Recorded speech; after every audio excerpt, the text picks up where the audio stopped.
Hello बच्चों, welcome to दक्षिणा learning platform and this amazing session. और आज हम डिस्कस करने वाले हैं आपका FST 24 केमिस्ट्री पेपर 2। चलिए शुरू करते हैं बिना टाइम वेस्ट किए। क्वेश्चन नंबर 1 देखिए। तो हम सेक्शन 1 की बात कर रहे हैं। पहले सेक्शन 1 में आपके 4 क्वेश्चंस हैं +3 -1। चलिए, तो पहला क्वेश्चन क्या है, गैसेस स्टेट से है और आपको दिया गया है कि भाई एक कंटेनर है। क्वेश्चन पहले पढ़ लेते हैं। A vessel contains helium gas at 20 atmosphere and methane gas at P atmosphere. When a pinhole is made in the vessel, the gases coming out initially contains 80% helium gas by mole.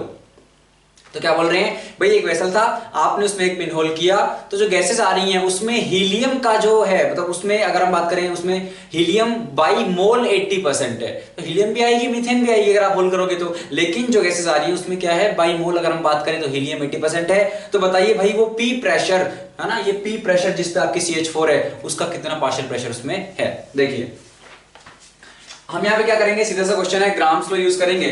तो grams लो क्या कहता है भाई कि आपकी जो rate of diffusion होगा, जिस तरीके से जो गैस डिफ्यूज होकर बाहर आएंगी, किस बात पे डिपेंड करेगा, तो जो रेट है वो डिपेंड करेगा आपका, वो डायरेक्टली प्रोपोर्शनल होगा आपका प्रेशर के और एरिया के, कि भाई उस होल का एरिया कितना है। अब एरिया इतना ज्यादा बड़ा होगा, गैसेस उतनी ज्यादा आ पाएंगी। अगर उनका पार्शियल प्रेशर किसी गैस का ज्यादा रहा तो वो ज्यादा स्पीड से आएगी, ठीक है। अच्छा, और अगर हम बात करें उसके मोलर मास की और टेम्परेचर की, तो वो आता है इनवर्स में स्क्वायर रूट। अच्छा, तो ये है आपका रेट, है ना। अब ध्यान देना, रेट मतलब क्या है कि भाई वॉल्यूम।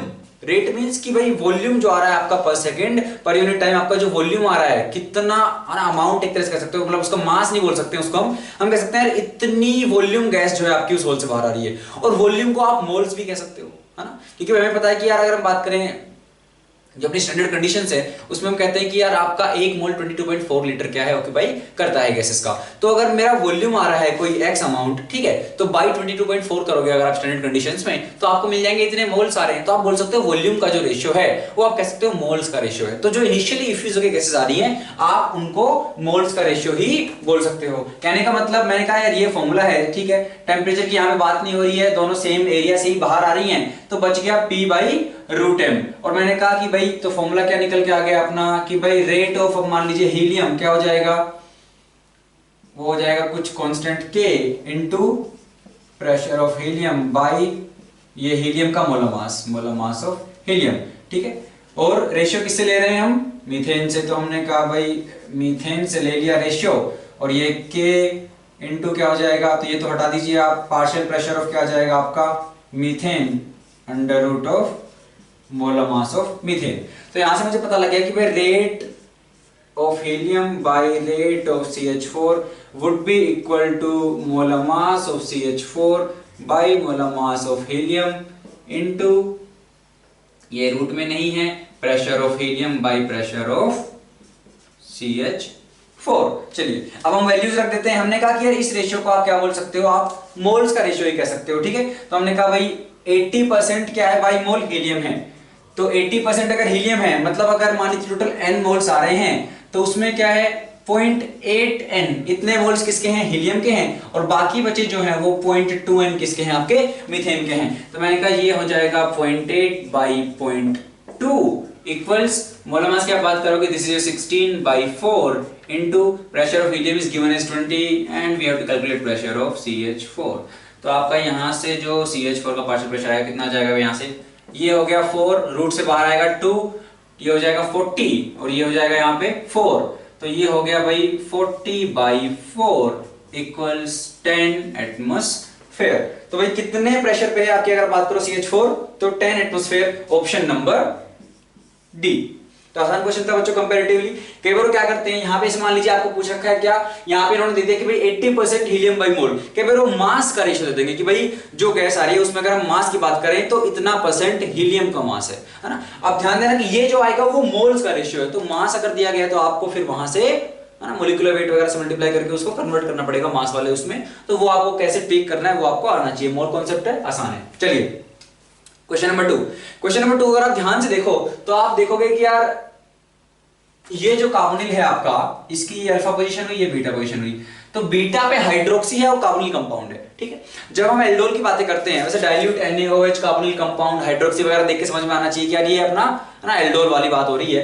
तो जब हम मान लीजिए अगर एल्डोल कंडेंसेशन होता तो हम बनाते हैं क्या, आपका alpha beta unsaturated carbonyl compound, ठीक है। यहाँ पे क्या दिक्कत है, जो आपका प्रोडक्ट बनाया हुआ है यहाँ पे हमने एल्डोल, वो क्या है आपका, वहां पे एक 3 मेंबर्ड रिंग है, so that is not that stable, right. अब अगर आपका जो मीडियम है, अगर आप देखो उसमें क्या है, हमने एक बेस ले रखा है, तो अगर आपके पास डाइल्यूट एसिड या बेस है, एक कैटलिस्ट अगर है, तो आपकी ये एल्डोल रिएक्शन क्या है, आपकी रिवर्सिबल रिएक्शन है। आप प्रोडक्ट से दोबारा क्या है, आप अपने कार्बोनिल कंपाउंड्स बना सकते हो, ठीक है। वो दोबारा आपका एल्डिहाइड कीटोन में जा सकती है रिएक्शन, ठीक है। तो वो रिवर्सिबल रिएक्शन है, दोनों तरफ आपकी रहेगी। लेकिन अगर आपका ये नहीं है, तब आप जरूर इस प्रोडक्ट को आइसोलेट कर सकते हो। लेकिन अगर आपका कैटलिस्ट है, तो आप यहां से बैकवर्ड भी जा सकते हो। बैकवर्ड में क्यों जाना चाह रहा हूं, क्यों, क्योंकि मैं कह रहा हूं यार 3 मेंबर्ड रिंग है, ये उतना स्टेबल प्रोडक्ट नहीं है। इसको मिटा लेते हैं और इस क्वेश्चन को देखते हैं।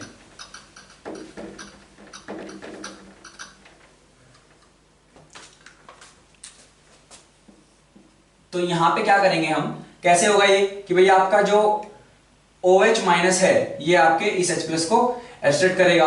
जैसे H+ जाएगा आपका इस O पे माइनस आएगा, ये माइनस क्या करेगा आपका इधर खुलेगा, ठीक है, इधर अटैक मारेगा, तो आपका ये बॉन्ड ओपन हो जाएगा और ये इलेक्ट्रॉन्स इस कार्बन पे शिफ्ट कर जाएंगे, क्योंकि वो इस कार्बन के साथ कॉन्जुगेशन में रहेंगे, तो एक स्टेबल बन रहा है। तो हमने कहा भाई बैकवर्ड प्रोसेस कराई हमने, इस OH माइनस ने H+ लिया, एसिड बेस रिएक्शन हुई, O माइनस बना, O माइनस ने अपना चार्ज इस वाले बॉन्ड पे दिया, तो ये बॉन्ड टूट के उधर चला गया। तो यहां से लिखते हैं CH3 C double bond O। तो यहां से क्या है, अगर हम बात करें तो पहले एक CH3 है, फिर आपका C डबल बॉन्ड O है, फिर एक और कार्बन है जिसपे आया आपका माइनस, ठीक है, फिर आया ये वाला कार्बन आपका, और फिर आया ये वाला कार्बन जिसपे डबल बॉन्ड O बन चुका है, जिसपे डबल बॉन्ड O बन चुका है। ये माइनस है, ये सॉल्यूशन से डाइल्यूट है, तो पानी तो है ही, ये H+ ले लेगा, तो यहाँ पे H आ जाएगा। अच्छा, अब हम क्या कराएंगे कि भाई पहले क्या करवा रखा था इन्होंने, इस कार्बोनिल जो सेंटर है आपका कीटोन, अपने को पता है कि अगर in the same compound if you have both the functional groups, let's say you have aldehyde also, you have ketone also, so we will abstract the alpha hydrogen of ketone and we will do an attack on aldehyde, right, because aldehydes are more reactive than ketone. लेकिन इन्होंने क्या किया, अब alpha hydrogen इधर भी थे, alpha hydrogen इधर भी थे, तो इन्होंने इस वाले अल्फा को लेकर अटैक करवा दिया, 1 2 3 मेंबर्ड रिंग बन गई आपका, ये बन जाएगा अगर आप इस अल्फा हाइड्रोजन को एब्स्ट्रैक्ट करके यहां कार्बन आयन बना के अटैक करवाओगे तो। लेकिन आपके पास एक बेटर ऑप्शन है, क्या कि यार यहां से अगर मैं अल्फा हाइड्रोजन एब्स्ट्रैक्ट करूं, और ये आप देखो तो ज्यादा एसिडिक भी है ना, क्योंकि भाई इसके पास ये कार्बोनिल ग्रुप है, यहां तो इस वाले का ये जो CH3 है, यहाँ पे आपका HH थोड़ा प्लस आई इसका आ रहा होगा, बोल सकते हो, वैसे यहाँ पे ये माइनस आई भी लगा रहा होगा, ठीक है। वो बात अगर आप ना भी करो और आप सिंपली कहो कि यार यहाँ से 3 मेंबर्ड बन रही है और यहाँ से आपकी क्या बन रही है, आपकी 5 मेंबर्ड बनेगी। क्यों, यहाँ पे 1 2 3 4 5 आपकी 5 मेंबर्ड रिंग बनेगी, that is most stable then your 3 membered ring obviously.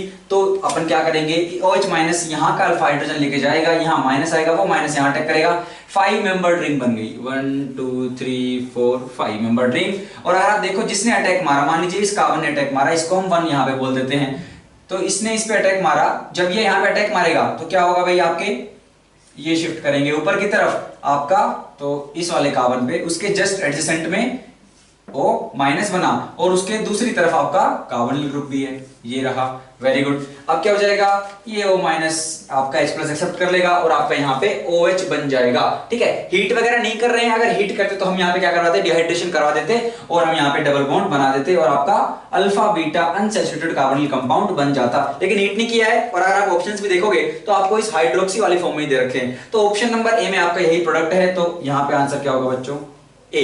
तो ये आपको, इसको हम बोलते हैं रिट्रोएल्डोल, इसको हम बोलते हैं रिट्रोएल्डोल, ये आपको आनी चाहिए कि भाई एल्डोल से हम वापस आए हैं, हमने कार्बोनिल कंपाउंड बनाया है और फिर हमने जो ज्यादा स्टेबल प्रोडक्ट था हमने वो बनाया है। हम क्यों आ पाए वापस, क्यों ये रिएक्शन रिवर्सिबल थी, क्योंकि अपने पास कैटलिस्ट है, एसिडिक है, बेसिक मीडियम, तो ये अपन वापस आ पाए हैं और दोबारा आप क्या है यहाँ पे स्टेबल प्रोडक्ट बना पाए हो। चलिए अगला क्वेश्चन देखते हैं बच्चों, क्वेश्चन नंबर 3। क्वेश्चन नंबर 3 आपका आसान क्वेश्चन है, which of the following reactions gives carboxylic acid as final product. तो भाई फाइनल प्रोडक्ट में कौन कार्बोक्सिलिक एसिड देगा।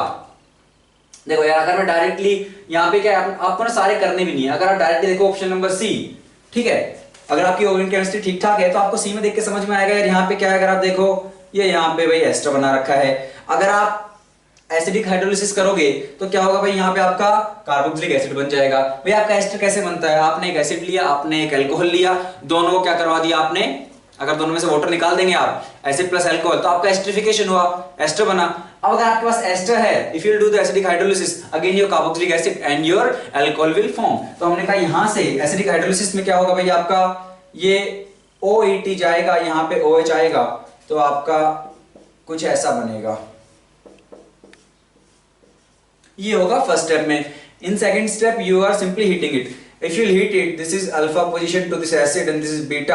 This is beta keto acid, right? So beta keto acid, if you heat the beta keto acid, we know that they will release the CO2 gas. Why? Because they undergo the 6-member transition state. What you can do is C double bond OH. ठीक है, आप इस bond को यहां ले जाइए, इस वाले को यहां ले जाइए, इस वाले को यहां ले जाइए। अच्छा, अगर आप ये करोगे तो क्या हुआ? अच्छा, क्वेश्चन में अपने को बोला है गिव्स कार्बोक्सिलिक एसिड। हमने क्या किया है, हम CO2 कौन इवोल्व करेगा ये देख रहे हैं, ठीक है। तो ठीक है, क्वेश्चन गलत पढ़ लिया है, लेकिन अगर आप यहाँ पे देखो तो प्रोडक्ट क्या बनेगा, प्रोडक्ट तो हमें सबके देखने ही है। तो यहाँ पे OH बन जाएगा, यहाँ पे डबल बॉन्ड आ जाएगा, प्लस आपकी CO2 गैस यहाँ से निकलेगी। और ये इनोल है, इसकी ज्यादा स्टेबल फॉर्म कीटो वाली होगी, तो आप यहाँ से इसकी मोर स्टेबल फॉर्म बना लीजिए ये, ठीक है। तो यहाँ पे आपको कार्बोक्सिलिक नहीं मिला, तो ये तो गलत है। अगर मैं ऑप्शन नंबर 1 देखूं तो यहाँ पे क्या है भाई, मेरे पास यहाँ पे मेरे पास एक अनहाइड्राइड है, ठीक है। और अगर मैं देखूं ये कौन सा, ये कोई भाई अनहाइड्राइड कैसे बना होगा, 2 एसिड को अगर आप हीट करोगे तो वहां से वाटर निकल जाएगा and you will get an anhydride, ठीक। अब सिंपली अगर हाइड्रोलिसिस करोगे, again you will get the di acid, right. Di acid मतलब कि भाई यहाँ पे COOH रहा होगा, यहाँ पे COOH रहा होगा, योर 2 कार्बोक्सिलिक ग्रुप्स, और उन दोनों में जब क्या हुआ, कंडेंसेशन हुआ, तो आपका वाटर मॉलिक्यूल बाहर निकला and you get an anhydride. तो उनके बीच में क्या है, 1 2 3, तो 1 2 3 4 5 कार्बन है आपके पास, तो 1 2 3 4 5, तो C double bond OH, C double bond OH। और कार्बोक्सिलिक में आप सबकी हीटिंग पढ़ते हो, किन किन की हीटिंग पढ़ते हैं हम पढ़ते हैं, अगर हम यहां पे बात करना चाहें तो आपके भाई ओम्स गैप हम पढ़ते हैं, ऑक्सैलिक की हम पढ़ते हैं, मेलोनिक, सक्सेनिक, आपका ग्लूटामिक, एडिपिक, पिमेलिक, सबकी हीटिंग पढ़ते हैं। आप कहते हैं भाई ऑक्सैलिक को अगर आप हीट करोगे you will gate CO, you will get CO2 plus you will get H2O. That's why we say that oxalic acid is source of CO as well as CO2, right? अगर आप malonic को heat करोगे, है ना, तो क्या होगा, succinic को हीट करेंगे तो क्या होगा भाई, मेलोनिक को हीट करोगे तो क्या होगा, ऑक्सैलिक क्या है आपका, ऑक्सैलिक एसिड क्या है भाई आपका, COOH, ठीक है, ये है आपका। अगर आप मेलोनिक में आओगे तो क्या होगा, you will keep on getting 1 CH2 unit in between your both acidic groups। तो बेसिकली अगर आप मेलोनिक की बात करोगे, C double bond OH, CH2 and C double bond OH। Similarly, if you talk about succinic, you will get one additional unit, CH2 twice। Similarly, अपने कितनी units है भाई CH2 के बीच में, 1 2 3, तो 1 2 3 3 CH2, तो मेलोनिक में मिला 1 CH2, 1 2 3, this means this was your glutamic acid, ठीक है। वैसे भी 6 आपके कार्बन अगर हो तो वो आपका एडिपिक एसिड होता है, नायलॉन 6 में भी हम इसको काम में लेते हैं। चलिए, तो हमने कहा ग्लूटामिक एसिड था, ग्लूटामिक की आपने हीटिंग की, आपको क्या मिला भाई, यहां से अगर आप देखो तो 1 2 3 4 5 5 कार्बन है आपके और एक ऑक्सीजन आएगा, रिंग के बीच में 6 मेंबर रिंग बन रही है, तो अनहाइड्राइड बनाया। तो सिमिलरली अगर आपने भाई हाइड्रोलिसिस किया, you will get this glutamic acid and again if you heat it you will again you will gain the anhydride only, ठीक है। तो if you will heat it again you will get the same product, ठीक है। तो again as a final product we are not getting carboxylic acid. If you would have stopped only here after the first step, you would have got the carboxylic acid, but that's not the case. We are again heating it, so it will get converted back to your initial reactant, that was your anhydride. So option number A is also not giving us the carboxylic acid. Okay, moving forward to option number B. तो भाई हमें option number सी में भी नहीं मिला। Option number सी में क्या हुआ, your CO2 gas is evolved, right. तो ये आपका डीकार्बोक्सिलेशन रिएक्शन है ना, आपको वो सारा पता होना चाहिए। तो सोडा लाइम जैसे आपका होता है, बीटा कीटो को हीट करो तो आपका होता है, तो all those things you should remember, right. तो इसमें भी नहीं मिला आपको, इसमें भी नहीं मिला acid. Moving forward to option number B, will we get an acid in option number B, carboxylic acid.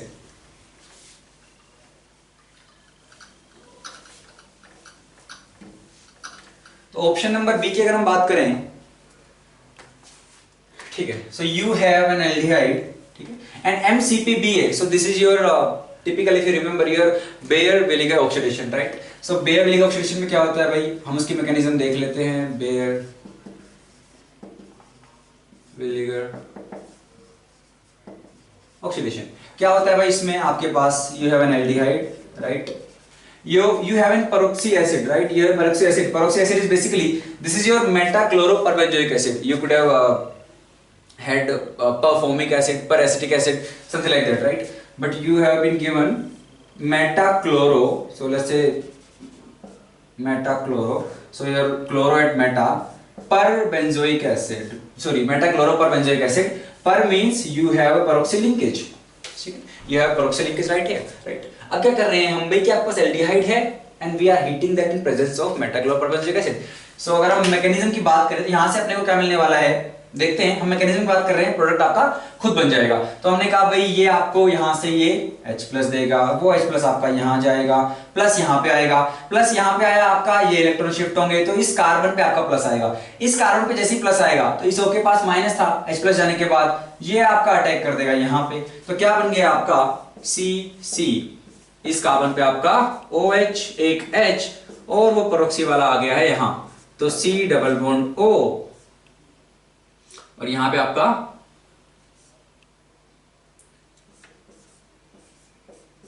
Metachloro. ठीक है. अच्छा, अब क्या होगा भाई, ये तो पेरोक्सी है तो यहां पे इन दोनों के इलेक्ट्रॉन्स में क्या होगा, रिपल्शन होगा, तो ये आपका टूटेगा. ये टूटेगा तो क्या होगा भाई, ये इलेक्ट्रॉन्स लेके ये वाला ऑक्सीजन आपका जाएगा. अगर ये दोनों इलेक्ट्रॉन्स लेके जाएगा तो यहां पे क्या आएगा आपका डेल्टा प्लस आएगा.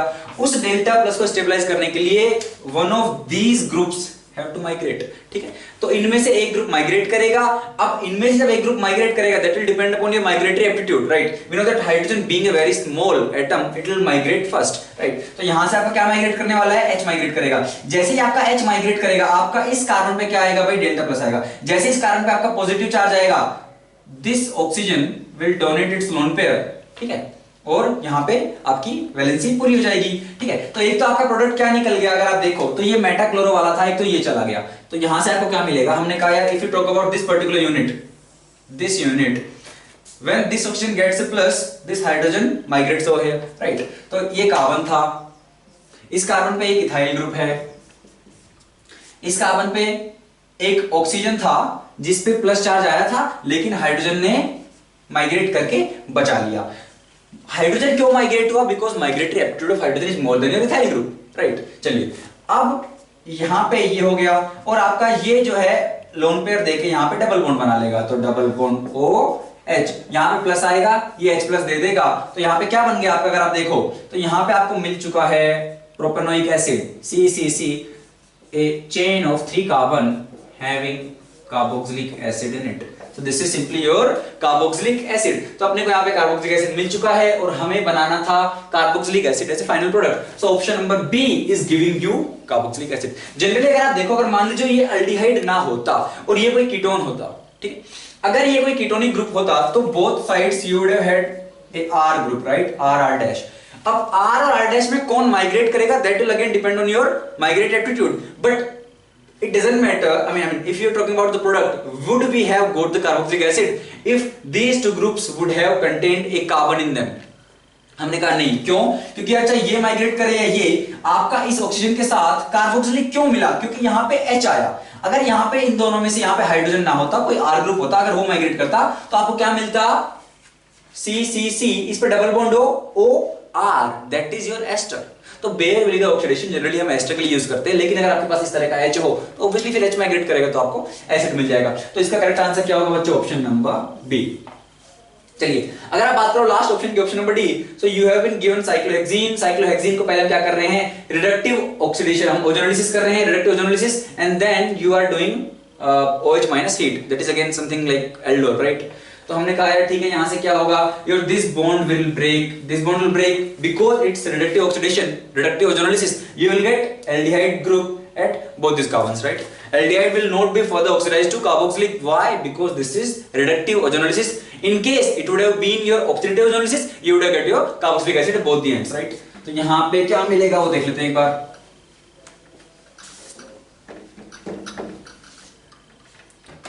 So हमने कहा upon doing ozonolysis, and that is again reductive ozonolysis, you will get CHO at this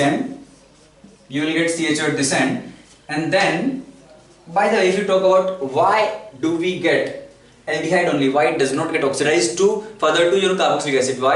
Because this zinc present over here, this will take your nascent oxygen and will form ZNO, zinc oxide. So zinc will get oxidized to, I mean from 0 to it will go to 2 plus 2, right? So it will take your nascent oxygen. So nascent oxygen जिसको इसका further oxidation करना था वो zinc ने ले ली. You could have used dimethyl sulfide as well, right? तो ये सारी चीजें आपको पता होना चाहिए. In place of water you could have used acetic acid as well. ठीक है? अच्छा, अब क्या होगा भाई?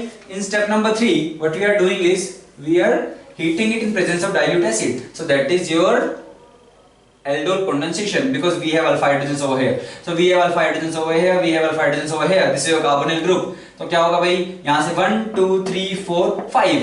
अगर आप यहाँ से यहाँ पे H plus abstract कीजिए बेस से, माइनस आएगा, that minus will attack over here. These electrons will get shifted to here and you will get a 5-membered ring. ठीक है? अगर हम इसको 1 बोलते हैं तो 1 पे एक CHO है, मान लीजिए ये 1 था, इस पे एक CHO है. इसने जिस पे अटैक किया, इस पे अटैक किया, इस पे एक OH आएगा. ठीक है? इसने जिस पे अटैक किया और इसी से मुझे याद आ रहा है कि हमने जो आपका सेकंड क्वेश्चन देखा, okay we will come back to that as well. अगर हम यहाँ पे बात करें तो यहाँ पे क्या होगा आपका, जिसने इस पे अटैक किया, ओके इस पे, तो ये आ जाएगा आपका OH यहाँ पे आ जाएगा और फिर हीट भी कर रहे हैं तो आपका यहाँ से OH, यहाँ से H वाटर निकलेगा. You will get alpha beta. ठीक है? Alpha beta unsaturated carbonyl compound. This is not alpha, sorry my bad. आपका ये अल्फा है, ये बीटा है. At beta you have hydroxy, you have hydrogen over here, so this will release H2O and you will get alpha beta unsaturated carbonyl compound. अब यहाँ पे OH, यहाँ पे डबल बॉन्ड क्यों बनता है आपका? उसका रीजन क्या है? क्योंकि भाई ये डबल बॉन्ड अगर यहाँ बनेगा तो ये जो डबल बॉन्ड है इसके साथ कॉन्जुगेशन में आएगा. You have more stable product. ठीक है? वो इधर भी बन सकता था लेकिन नहीं बनेगा. क्यों? क्योंकि यहां से कॉन्जुगेशन में अगर जाएगा तो आपका ज्यादा स्टेबल है. तो यहाँ पे क्या मिला हमें? यहाँ पे आपको एल्डिहाइड ही मिल रहा है अगेन. तो ऑप्शन नंबर डी भी आपका गलत है. तो 2 में सही था. यहाँ पे जो स्लाइड कंफ्यूजन हुआ था कि भाई OH कहाँ आने वाला है, तो बीटा पोजीशन पे आना था ऑब्वियसली, है ना, क्योंकि यहाँ पे आपका CHO यहाँ है तो अल्फा पोजीशन ये है, तो उसको लेके थोड़ा कंफ्यूजन था, but that is fine now. ठीक है? तो option number B is giving us carboxylic acid. चलिए बच्चों आगे बढ़ते हैं क्वेश्चन नंबर 4 पे. तो क्वेश्चन नंबर 4 की अगर हम बात करें, आपसे पूछा है which is not produced in the given reaction change. तो भाई क्या दिया आपको? Sodium amalgam. तो basically this is an alloy of sodium and Hg. ठीक है? So this is given to you and on reaction with water, what are the products that will produce? So you have been asked which of the following will not be produced. तो भाई ये हम hydrogen के production के लिए जो use में लेते हैं. ठीक है? यहाँ पे क्या होगा, जैसे आप वाटर से रिएक्शन करवाओगे इसकी तो your Na will get oxidized, right? तो Na अपना जाएगा Na प्लस में, तो ऑब्वियसली क्या बनाएगा भैया अपना NaOH. तो यहाँ से Na जब आपका Na प्लस में गया तो उसने जो इलेक्ट्रॉन दिए वो इलेक्ट्रॉन कौन लेगा भैया? आपका यहाँ पे वाटर में जो H प्लस है वो इलेक्ट्रॉन लेगा और आपका H प्लस हो जाएगा reduce and you will be left with H2 और आपका Hg है वो आपका एज इट इज बचेगा. तो यहाँ पे O2 जैसा कुछ भी प्रोड्यूस नहीं हो रहा. अगर आप देखें ऑप्शंस तो ऑप्शन नंबर ए में you are given H2, B sodium hydroxide NaOH and option number C is mercury, option number D is O2. तो O2 प्रोड्यूस नहीं हो रहा है, so the correct option for this question would be option number D. So section 1 is over. Now moving forward to section second part of section 1 basically, and that is we are given 8 multiple choice questions and there can be more than one correct options for all these questions. तो question number 5 देखिए. question number 5 में बोला है select the correct statements. The statement 1 is, so this is from your surface chemistry. The statement 1 is the more solute is adsorbed on the activated charcoal when solution is diluted. तो अगर आपका solution diluted है तो क्या ज्यादा आपके solute particles adsorb होंगे आपके उस charcoal की surface पे. तो अगर आप फ्रेंडलिक एड्सॉर्प्शन से बात करें तो भाई उन्होंने कहा था कि x by m is equal to k into concentration to the power 1 by n, where your n and k are constant. m is your mass of adsorbent, जो adsorb कर रहा है वो. So this quantity is basically your mass of solute adsorbed on the surface of, on per unit mass of you can say adsorbent. ठीक? So this is your x is your solute adsorbed and your m is adsorbent. So for per unit mass of adsorbent, how much solute is adsorbed on the particular surface. ठीक है? K constant है, C क्या है? concentration. तो यहाँ से देख सकते हो यार आपका concentration बढ़ेगा, so your x will also increase. तो पर यूनिट मास ऑफ एडसोर्बेंट पे आपका जो सोल्यूट एडसॉर्ब होगा that will increase if you keep on increasing your concentration, ठीक है। तो ये हम बोल सकते हैं भाई अपना क्या होगा, इंक्रीज होगा। तो जो डाइल्यूट है, डाइल्यूट में तो आपका कंसंट्रेशन क्या है, कम है, तो कम कंसंट्रेशन पे मोर सोल्यूट विल बी एब्सॉर्ब्ड, ये आपका गलत है। तो एब्जॉर्प्शन आपका कम होगा अगर कंसंट्रेशन कम है तो। अच्छा, statement number 2, all colloidal solutions show Tyndall effect significantly. Tyndall effect क्या है भाई, अपने जो कोलोइडल पार्टिकल्स है उनका जो साइज है, ठीक है, हम कहते हैं कि भाई आपका उनका diameter 10 to the -6 to 10 to the power -9 metre, इस रेंज का आपका क्या कोलोइडल पार्टिकल्स का साइज होता है, ठीक है। तो आपके बेसिकली एक सॉल्वेंट है, उसमें आपके सॉलिड पार्टिकल्स हैं और आपका कोलोइडल सॉल्यूशन बना रहे हैं वो, तो अगर इस साइज के सॉलिड पार्टिकल्स है तो बनाएंगे। अब जब आप उन पे लाइट मारोगे तो क्या होगा भाई, उनका क्योंकि साइज सिग्निफिकेंटली लार्ज है, ठीक है। तो अगर हम बात करें इस वाली रेंज की 10 to the -6, 7 ये वाले जो हैं उनका साइज क्योंकि थोड़ा बड़ा है, तो वो क्या करेंगे, आपकी जो लाइट है उसको क्या करेंगे, उसको पाथ को वो डेविएट कर देंगे और वो लाइट की स्कैटरिंग करेंगे बेसिकली, ठीक है। तो ये लाइट स्कैटरिंग जो है आपकी लाइट की done by colloidal particle, that effect is known as your Tyndall effect, ठीक है। लेकिन क्या सारे के सारे कोलोइडल पार्टिकल्स ऐसा कर पाएंगे, जी नहीं। अगर क्योंकि साइज अगर आप देखो तो एक रेंज है साइज की, एक रेंज है 10 to the -6 metre 10 to the -9 metre तक। तो जो -9 मीटर वाले जो बहुत ही छोटे पार्टिकल्स आपके हैं वो उतनी सिग्निफिकेंटली टिंडल इफेक्ट शो नहीं कर पाएंगे। तो 10 to the -6 के आसपास के हैं, 10 to the -7 मीटर के आसपास का जिनका डायमीटर है वो सिग्निफिकेंटली शो करेंगे। लेकिन क्योंकि एक रेंज है साइज की, क्योंकि इसके ऊपर अगर आप जब जाओगे 10 to the -9 से अगर आप और छोटे लोगे तो आपको ट्रू सॉल्यूशन मिलने लगता है, और ट्रू सॉल्यूशन आपका टिंडल इफेक्ट शो नहीं करता है। तो ये वाली जो रेंज है, जो ये 10 to the -9 मीटर के आसपास वाले जो होंगे, कह सकते हो कि भाई उनका size is not significantly large, that the size is not large enough to deviate the path of light, so this range basically, so the particles having size near to the -9 meter are not, you can say they do not have the size sufficient to scatter the light। तो ये वाला नहीं कर पाएगा। तो सबका क्योंकि size same नहीं है तो आप बोल सकते हो कि सारे सिग्निफिकेंटली नहीं कर पाएंगे। कोलोइडल पार्टिकल की डेफिनेशन ये है कि भाई हाँ भाई वो आपके लाइट को क्या स्कैटर करेंगे, लेकिन क्या सारे करेंगे, जी नहीं, है ना। तो all colloidal particle do not show Tyndall effect significantly, तो इस वजह से क्या है, ये आपका गलत है, सारे नहीं कर पाएंगे। अच्छा, ऑप्शन नंबर सी, डायलिसिस में be used to coagulate the sol. तो अगर हम बात करें यहाँ पे आपके दो ऑप्शंस जो बाकी हैं उनमें आपके lyophobic sols and lyophilic sols के बारे में बात होगी। तो लायोफिलिक सोल्स क्या है भाई, वो आपके अगर हम बात करें लायोफिलिक सोल में तो आपका जो डिस्पर्स्ड मीडियम और डिस्पर्स्ड फेज है उनके बीच में इंटरेक्शन क्या है, काफी अच्छा होता है। लायोफोबिक में क्या है, वो आपके सोलवेंट रिपेलिंग होते हैं, वो घुलना नहीं चाहते, इसलिए अपन क्या है एक इलेक्ट्रोलाइट की अमाउंट डालते हैं जिसकी वजह से क्या है उन पे चार्ज आ जाता है, और उस चार्ज की वजह से क्या है आपके लायोफोबिक जो हैं, जो सोलवेंट रिपेलिंग थे, वो भी क्या है थोड़े बहुत स्टेबल हो जाते हैं। लेकिन अगर मैं किसी तरीके से वो चार्ज उनसे छीन लूं, जो उनकी सरफेस पे जो चार्ज है, भाई दो पार्टिकल है मेरे, दोनों की सरफेस पे अगर सेम चार्ज है तो क्योंकि वो रिपेल करेंगे तो क्या है वो पास नहीं आ पाएंगे, तो कोगुलेट नहीं होंगे। बेसिकली वो क्या है, क्योंकि अनस्टेबल होते हैं आपके लायोफोबिक, तो अगर उन पे कोई चार्ज नहीं रहा तो वो मिल के अनस्टेबल है, तो क्या है एग्रीगेट होके क्या है वो आपके नीचे बैठ जाएंगे, वो प्रेसिपिटेट हो जाएंगे। लेकिन अगर आप चाहते हो कि वो सॉल्यूशन में रहें तो इसलिए हम क्या है एक small amount of electrolyte added for the stability in solution, right. अब अगर आप समहाउ वो चार्ज उनसे छीन लोगे तो ठीक है, dialysis is one of the process.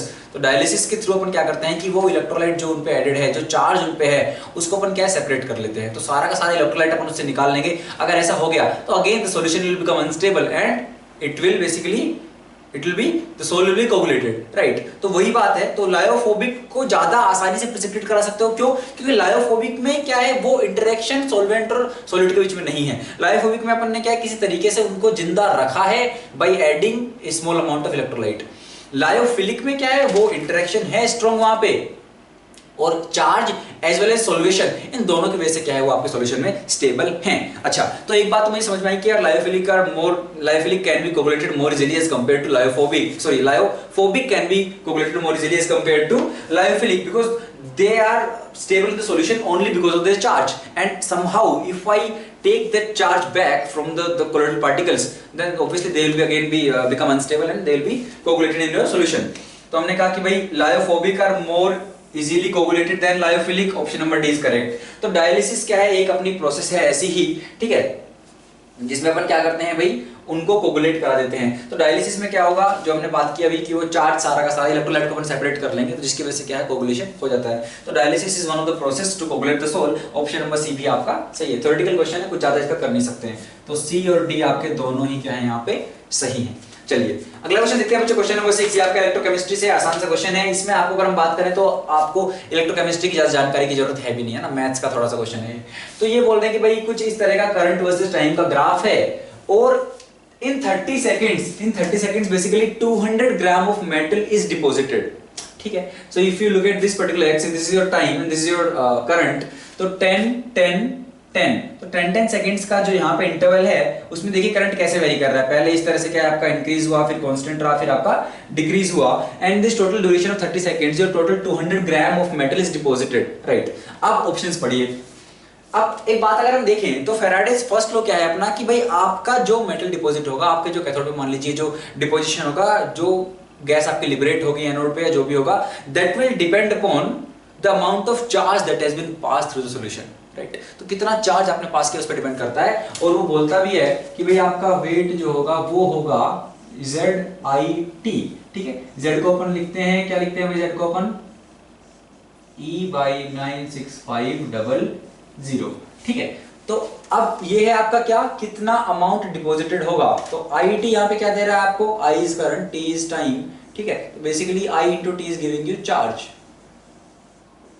In coulomb, ठीक है। तो हमने कहा कि ठीक है भाई वो डिपेंड करता है कितना चार्ज आपने पास कराया। तो हमने कहा भाई अगर हम यहाँ पे देखें तो कितना चार्ज हमने पास कराया, तो भाई 100 मिली एम्पियर है ये वाला आपका। 100 मिली एम्पियर को आप लिख सकते हैं 10 to the power -1 ampere, millimetre तो -3 होंगे, 10 टू द -1 एम्पियर। तो अगर हम निकाले भाई टोटल कितना चार्ज हुआ, तो यहां से यहां अगर आप देखो तो एक ट्रायंगल बन रहा है, इसका एरिया क्या हो जाएगा, हाफ इंटू बेस कितना हो गया 10 सेकंड, हाइट कितनी होगी 10 टू द पावर -1, ठीक है। तो ये आपका हो गया कितना भाई, ये इससे कैंसिल हो गया, तो ये आ गया 0.5 कूलम। तो ये इसका एरिया 0.5, इसका अगर 0.5 तो इसका भी 0.5, तो इन दोनों का मिला तो हो गया 1 कूलम। और यहाँ पे अगर आप बात करोगे तो ये एक रेक्टेंगल बन रही है, यहाँ पे 10 सेकंड है और ये हाइट कितनी है इसकी भाई, अगर आप इसकी इस विड्थ की बात करो, this is 10 to the -1 ampere, तो 10 to the -1, this is again 1 coulomb, 1 coulomb 0.5 coulomb, this is 0.5 coulomb. So total 2 coulomb charge has been passed through the solution. और उस 2 कूलम में आपको कितना मिला है, 200 gram of metal has been deposited. अच्छा, अब ये बोल रहे हैं कि भाई electrochemical equivalent of metal is 100 gram per coulomb. तो वही इलेक्ट्रोकेमिकल इक्विवेलेंट का मतलब क्या है कि आपका पर कूलम, तो पर कूलम चार्ज ने कितना मेटल ट्रांसपोर्ट किया, कितना ट्रांसपोर्ट किया भाई। तो हमने कहा 2 कूलम में कितना मेटल गया है भाई, 200 ग्राम। तो 2 coulomb has deposited 200 gram of metal, so 1 coulomb would have been deposited your 100 gram of metal. So 100 gram per coulomb, option number A is correct. Option number B, 33.33 gram of metal got discharged in first 10 second. क्या first 10 second में आपका 33.33 ग्राम discharge होगा। हमने कहा first 10 second में कितना charge है आपका, टोटल चार्ज का 1/4 है यहाँ पे, क्योंकि टोटल आपका 2 कूलम है और यहाँ पे आपका क्या है, हाफ कूलम है। टोटल चार्ज का अगर आपने 1/4 पास किया है तो टोटल क्वांटिटी की तो 1/4 ही डिपॉजिट होगी। तो 200 नहीं, 200 का 1/4 लोगे कितना हो जाएगा 50। ये कितना बोल रहा है 33, गलत। Option number C, a constant current of 66.66 ampere would have been done the same job basically. तो अगर आप 66.66 एम्पियर का करंट 30 सेकंड्स के लिए पास कराते तो भी आपका इतना ही मेटल डिपॉजिट होता। हमने कहा क्या बात सही है भाई, कैसे चेक करेंगे कि यार देखिए हमने क्या किया, चार्ज के लिए एरिया अंडर दिस कर्व हमने निकाला। तो अगर आप यहां से एक लाइन लो 66.66 की और अगर वो आपको सेम एरिया दे देती है तो हमने कहा सही बात है, आईटी तो सेम करना है मुझे यार। तो हमने कहा भाई 30 सेकंड तो है, यहां पर टोटल कितना चार्ज बना आपका 2 coulomb.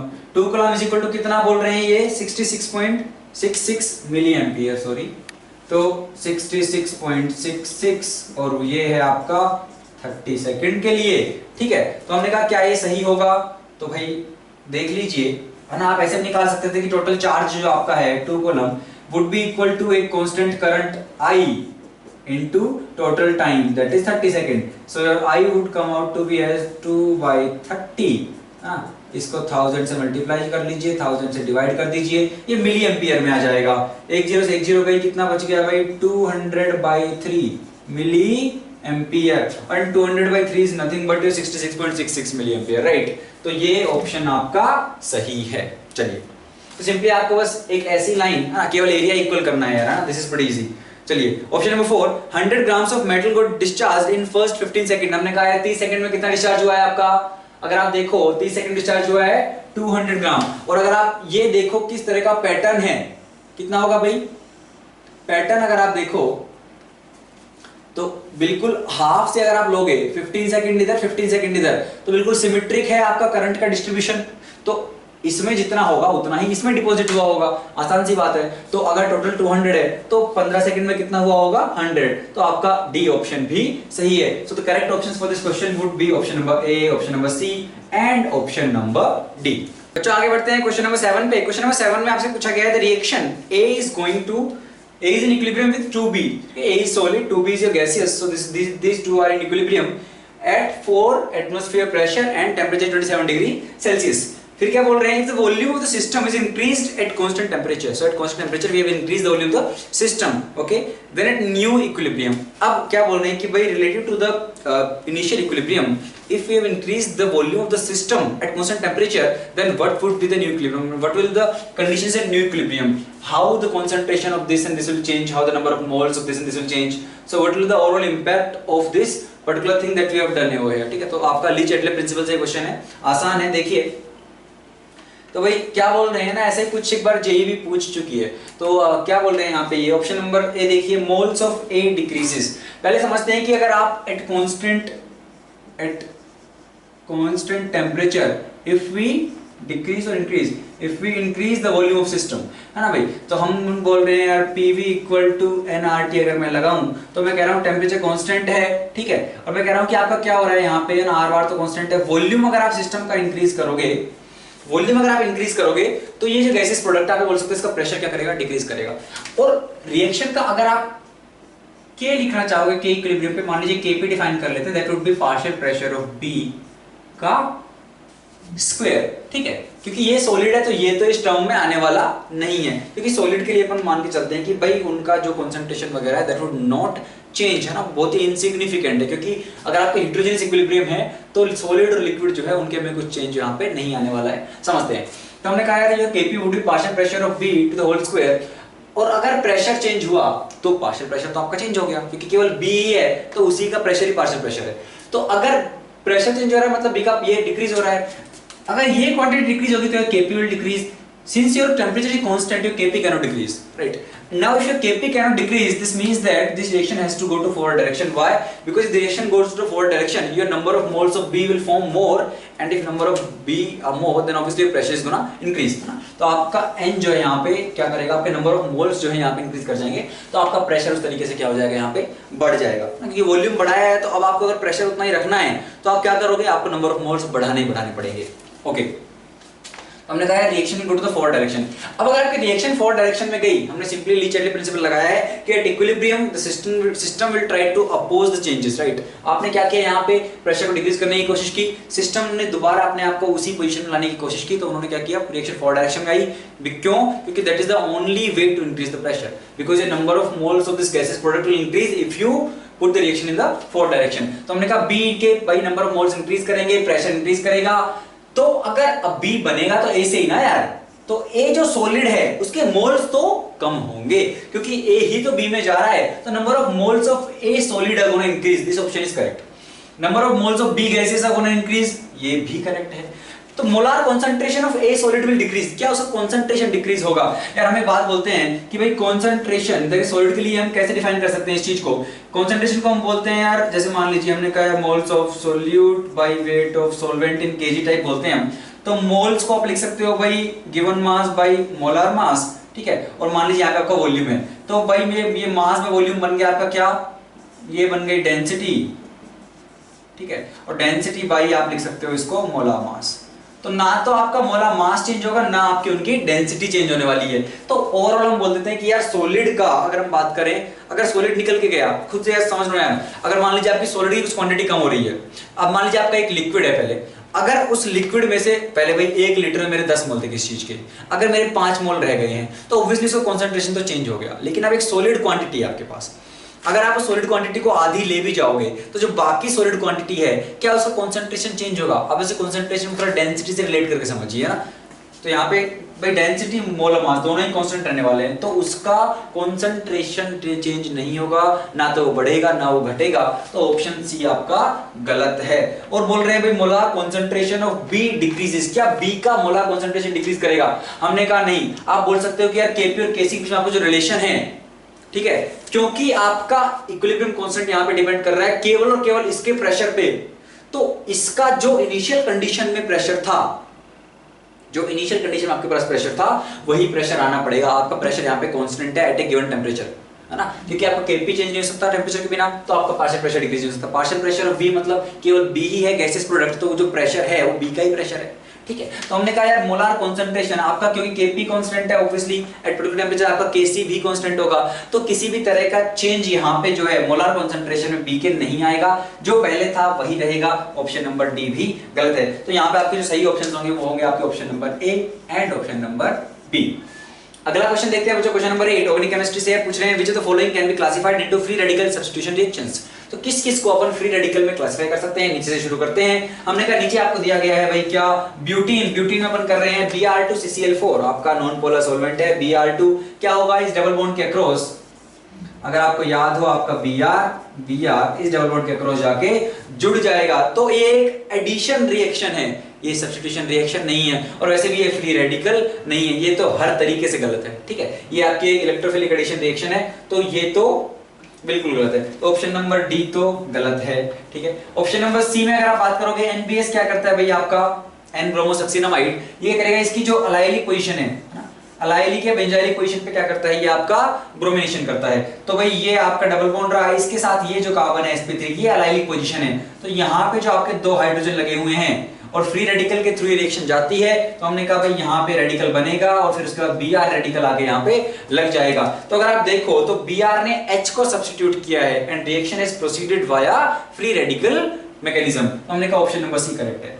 Option number B, HBr with R2O2, peroxide के साथ HBr, ये आपका क्या है भाई, एंटी मार्कोनिकोव यहाँ पे लगता है ना। अगर आप कोई दूसरा लोगे, HI लोगे, HCl लोगे, वहां पे एंटी मार्कोनिकोव नहीं लगता है, ये आपको बिल्कुल नोट्स में बताया जाता है। तो HBr in presence of your R2O2, ये पेरोक्सी जो है इसी प्रेजेंस में क्या होगा आपका, इसको खराश इफेक्टिव बोलते हैं हम। तो हमने कहा यहाँ पे आपका एंटी मार्कोनिकोव होगा, फ्री रेडिकल के थ्रू ये रिएक्शन प्रोसीड होती है, ठीक है, इसलिए ऐसा होता है। और क्योंकि फ्री रेडिकल के थ्रू प्रोसीड होगी तो क्या होगा, पहले Br रेडिकल आएगा, Br रेडिकल कहाँ पे लगेगा, यहाँ पे लगेगा, क्योंकि ये जो बॉन्ड था आपका भाई इसका होमोलिटिक क्लीवेज किया हमने, एक रेडिकल यहाँ पे आया, एक रेडिकल यहाँ पे आया, जो रेडिकल यहाँ पे आया उसके बाद Br लग गया।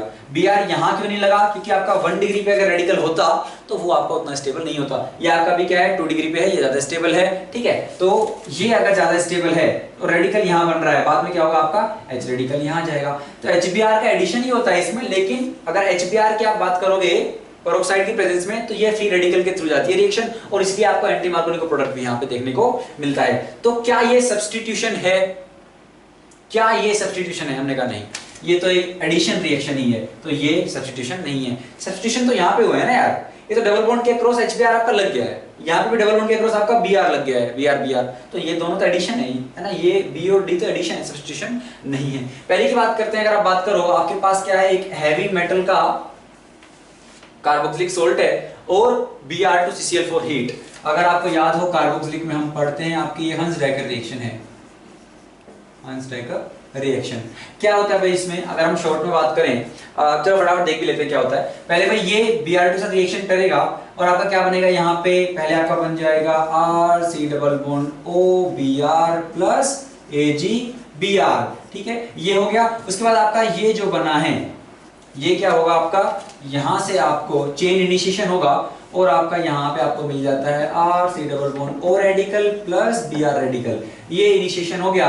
और अब क्या होगा, अब आपका ये जो है यहाँ से CO2 रिलीज होती है और आपको यहाँ से R रेडिकल मिल जाता है। फिर ये R रेडिकल ऐसे दूसरे के साथ मिलके RBr बनाएगा, तो आपको अल्काइल हैलाइड यहाँ से मिल जाएगा, ठीक है, और आपका दोबारा RCOO रेडिकल ये मिल जाएगा, तो प्रोपगेशन वाली आपकी स्टार्ट हो जाती है, ठीक है। हम ये भी बात करते हैं कि अगर हम बात करें यार 1 डिग्री 2 डिग्री 3 डिग्री की अगर अपन यील्ड की बात करें तो किसका यील्ड बेटर होगा, तो हम कहते हैं यार प्राइमरी का यील्ड इसमें ज्यादा अच्छा होगा compare to secondary tertiary. Tertiary में आपको एस्टर्स भी मिलने लगते हैं, ठीक है।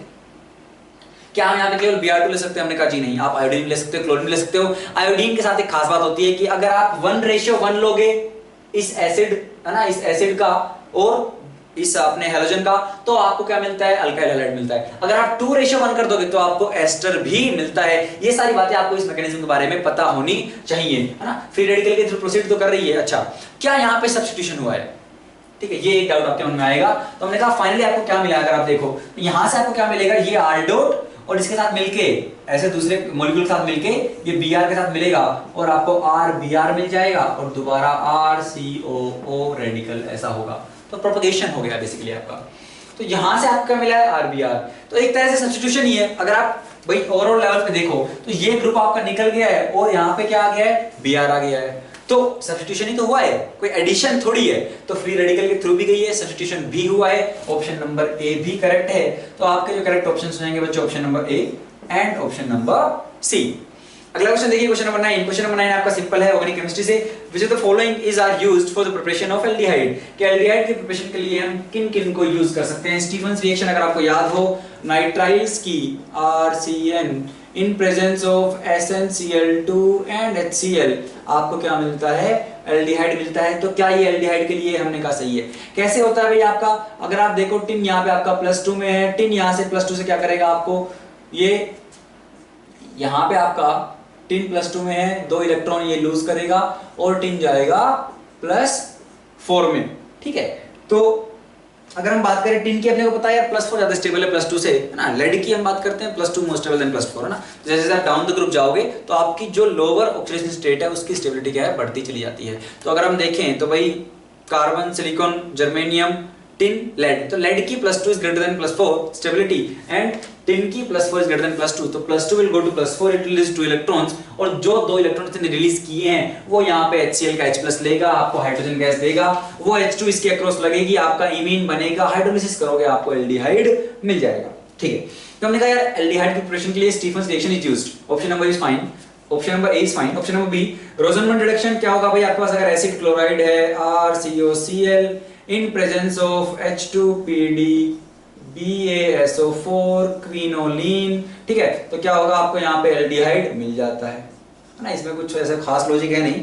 तो यहाँ पे अगर आप देखो थोड़ा रिडक्शन हुआ और एल्डिहाइड पे ये रुक जाता है क्योंकि ये पॉइजनड है, तो ये केवल एल्डिहाइड तक रुक जाता है। तो हमने कहा भाई बी भी एल्डिहाइड के लिए यूज में आता है। क्लीमेंशन रिडक्शन की आप बात करो, क्लीमेंशन वोल्फ-किशनर की हम बात करते हैं, हम बोलते हैं यार दीज आर यूज्ड अगर आप कार्बोनिल कंपाउंड से अल्केन बनाना चाहते हो तो, ठीक है। अगर आप सीधा मान लीजिए आपके पास क्या है R C डबल बॉन्ड और R डैश है, आपने क्लीमेंशन यूज किया जिंक ZnHgHCl, तो आपको क्या मिल जाएगा यहाँ पे RCH2R डैश। तो एल्डिहाइड की प्रिपरेशन के लिए नहीं है, एल्डिहाइड या कीटोन अगर आपके पास है वहां से आप अल्केन पा सकते हैं। तो हमने कहा ऑप्शन नंबर सी आपका गलत है। ऑप्शन नंबर डी देखते हैं, आपके पास 1 डिग्री अल्कोहल है, प्रोपेन 1 ओल है, प्रोपेन 1 ओल इन presence of CrO3 in glacial acetic medium. Glacial acetic medium क्या है आपका, ग्लेशियल एसिटिक मीडियम बस इतना ही फर्क समझिए आपका कि यहाँ पे वाटर की थोड़ी एब्सेंस है ना, ये थोड़ा कॉन्सेंट्रेटेड आपका क्या है CrO3 है। तो यहाँ पे क्या है, अनहाइड्रस बोल सकते हो इसको थोड़ा सा। तो ये क्या है आपका, अनहाइड्रस है। तो अनहाइड्रस है, इसकी वजह से क्या ये आपका माइल्ड ऑक्सीडाइजिंग एजेंट है, आपका स्ट्रॉन्ग ऑक्सीडाइजिंग एजेंट नहीं है। और माइल्ड है तो 1 डिग्री को लेके जाएगा कहां पे, 1 डिग्री अल्कोहल को लेके जाएगा एल्डिहाइड में, तो आपको यहाँ पे मिल जाएगा प्रोपेनल डिहाइड। तो option number D is also used for the preparation of, I mean it can be used for the preparation of your aldehyde. 2 degree या तो कीटोन भी देगा आपको, बट एल्डिहाइड भी बना सकते हैं। तो ए, बी और डी यहाँ पे क्या है आपके सही है। Moving forward to question number 10. Question number 10 आपसे पूछा गया है out of the given select the correct statements, select orders basically. तो correct orders हमें select करने हैं। अगर हम order number 1 की बात करें, that is for non-metallic character. So fluorine, nitrogen, carbon, boron and silicon. तो one thing that we know for sure is if we move from left to right in a period, right, in periodic table, if we talk about the left to right, ठीक है, तो left to right अगर आप period में जा रहे हो तो क्या होगा भाई, इधर मेटल मिलते हैं इधर नॉन मेटल, तो योर क्या होगा, non metallic character, non metallic character क्या होगा, will increase. If you will go from top to bottom your metallic character will increase. अच्छा, अब देखते हैं, ये बात कर रहे हैं आपके बोरोन कार्बन वाली चीज की। तो हमने कहा बोरोन आता है, फिर कार्बन आता है, ठीक है, फिर आपका नाइट्रोजन आता है, फिर आपका ऑक्सीजन आता है, फिर आपका फ्लोरीन आता है, इतने ही पूछे हैं, ठीक है। और एक सिलिकॉन भी दे दिया है जो कार्बन के नीचे इधर आएगा। Very good. तो अगर हम देखें तो इधर से इधर आपका क्या होगा भाई, आपका नॉन मेटालिक कैरेक्टर बढ़ेगा। तो fluorine would be greater then nitrogen, would be greater then carbon, would be greater then boron. तो ये तो ठीक है, fluorine greater than nitrogen, carbon greater than boron. और अगर हम बात करें भाई सिलिकॉन, अपने को पता है सिलिकॉन क्या है, मेटलॉइड है, हाँ ना, तो मेटल है ना नॉन मेटल है, दोनों की प्रॉपर्टीज हैं। सिलिकॉन क्या है, मेटलॉइड है, बोरॉन क्या है, नॉन मेटल है। तो वहीं से आप आइडिया लगा सकते हो कि भाई सिलिकॉन में अगर हम बात करें तो उसमें नॉन मेटालिक करेक्ट, अब ये केवल नॉन मेटल है, इसमें मेटालिक कैरेक्टर भी है, तो नॉन मेटल ज्यादा कौन हुआ, बोरॉन। तो कौन सा अपना करेक्ट स्टेटमेंट होगा यहाँ पे, तो ये पहला वाला क्या है, करेक्ट है। एक और ऐसी ऑर्डर पे उसको भी देख लेते हैं, metallic order for potassium, magnesium, aluminium and boron. तो हमने कहा भाई योर पोटेशियम, ठीक है, मैग्नीशियम, एल्यूमिनियम, तो सोडियम, पोटेशियम, मैग्नीशियम, एल्यूमिनियम, ठीक है, और आपका बोरॉन भी है क्या, यस बोरॉन, बोरॉन आपका एल्यूमिनियम के ऊपर आएगा। अच्छा, तो सबसे ज्यादा कौन होगा भाई, देखिए सबसे लेफ्ट में होना चाहिए और सबसे नीचे होना चाहिए, क्योंकि अगर लेफ्ट में रहा तो मेटालिक कैरेक्टर होगा, नीचे रहा तो मेटालिक कैरेक्टर होगा।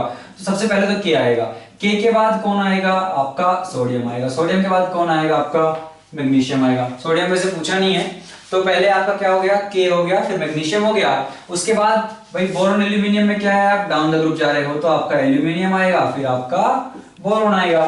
तो statement number C, option number C is also correct. Okay, अगर हम बात करें स्टेटमेंट नंबर डी की, स्टेटमेंट नंबर बी की, तो बी में क्या है, F2Cl2O2N2 chemical reactivity in terms of oxidising nature. तो ऑक्सीडाइजिंग प्रॉपर्टी की अगर हम बात करें तो भाई किसकी, कौन जल्दी जो है दूसरा ऑक्सीडाइज करेगा, खुद को रिड्यूस करेगा। तो अगर N2 तो क्या हम बोलते हैं, N2 रिएक्ट नहीं करता है, N2 का क्या है, ट्रिपल बॉन्ड है, अच्छी खासी बॉन्ड स्ट्रेंथ है, वो जल्दी पार्टिसिपेट नहीं करता है, तो N2 तो अपना लास्ट में आना है, ठीक है। F2 की अपन बात करें भाई, F साइज इतना छोटा है तो बॉन्ड लेंथ छोटी है, जिसकी वजह से ये जो लोन पेयर में रिपल्शन जो होगा वो आपका बहुत ही खतरनाक होगा, तो ये बहुत जल्दी क्या, बहुत रिएक्टिव होता है, टूटेगा और ये इलेक्ट्रॉन एक्सेप्ट करके F- में चला जाएगा। तो सबसे ज्यादा कौन होगा, F2 रिएक्टिव होगा, सही बात है, और ये खुद रिड्यूस होगा तो दूसरों को तो ऑक्सीडाइज ही करेगा, क्योंकि फ्लोरीन -1 के अलावा प्लस प्लस में तो फ्लोरीन जाने से रहा, फ्लोरीन अगर माइनस में जाएगा तो ऑब्वियसली किसी दूसरे को ऑक्सीडाइज करेगा।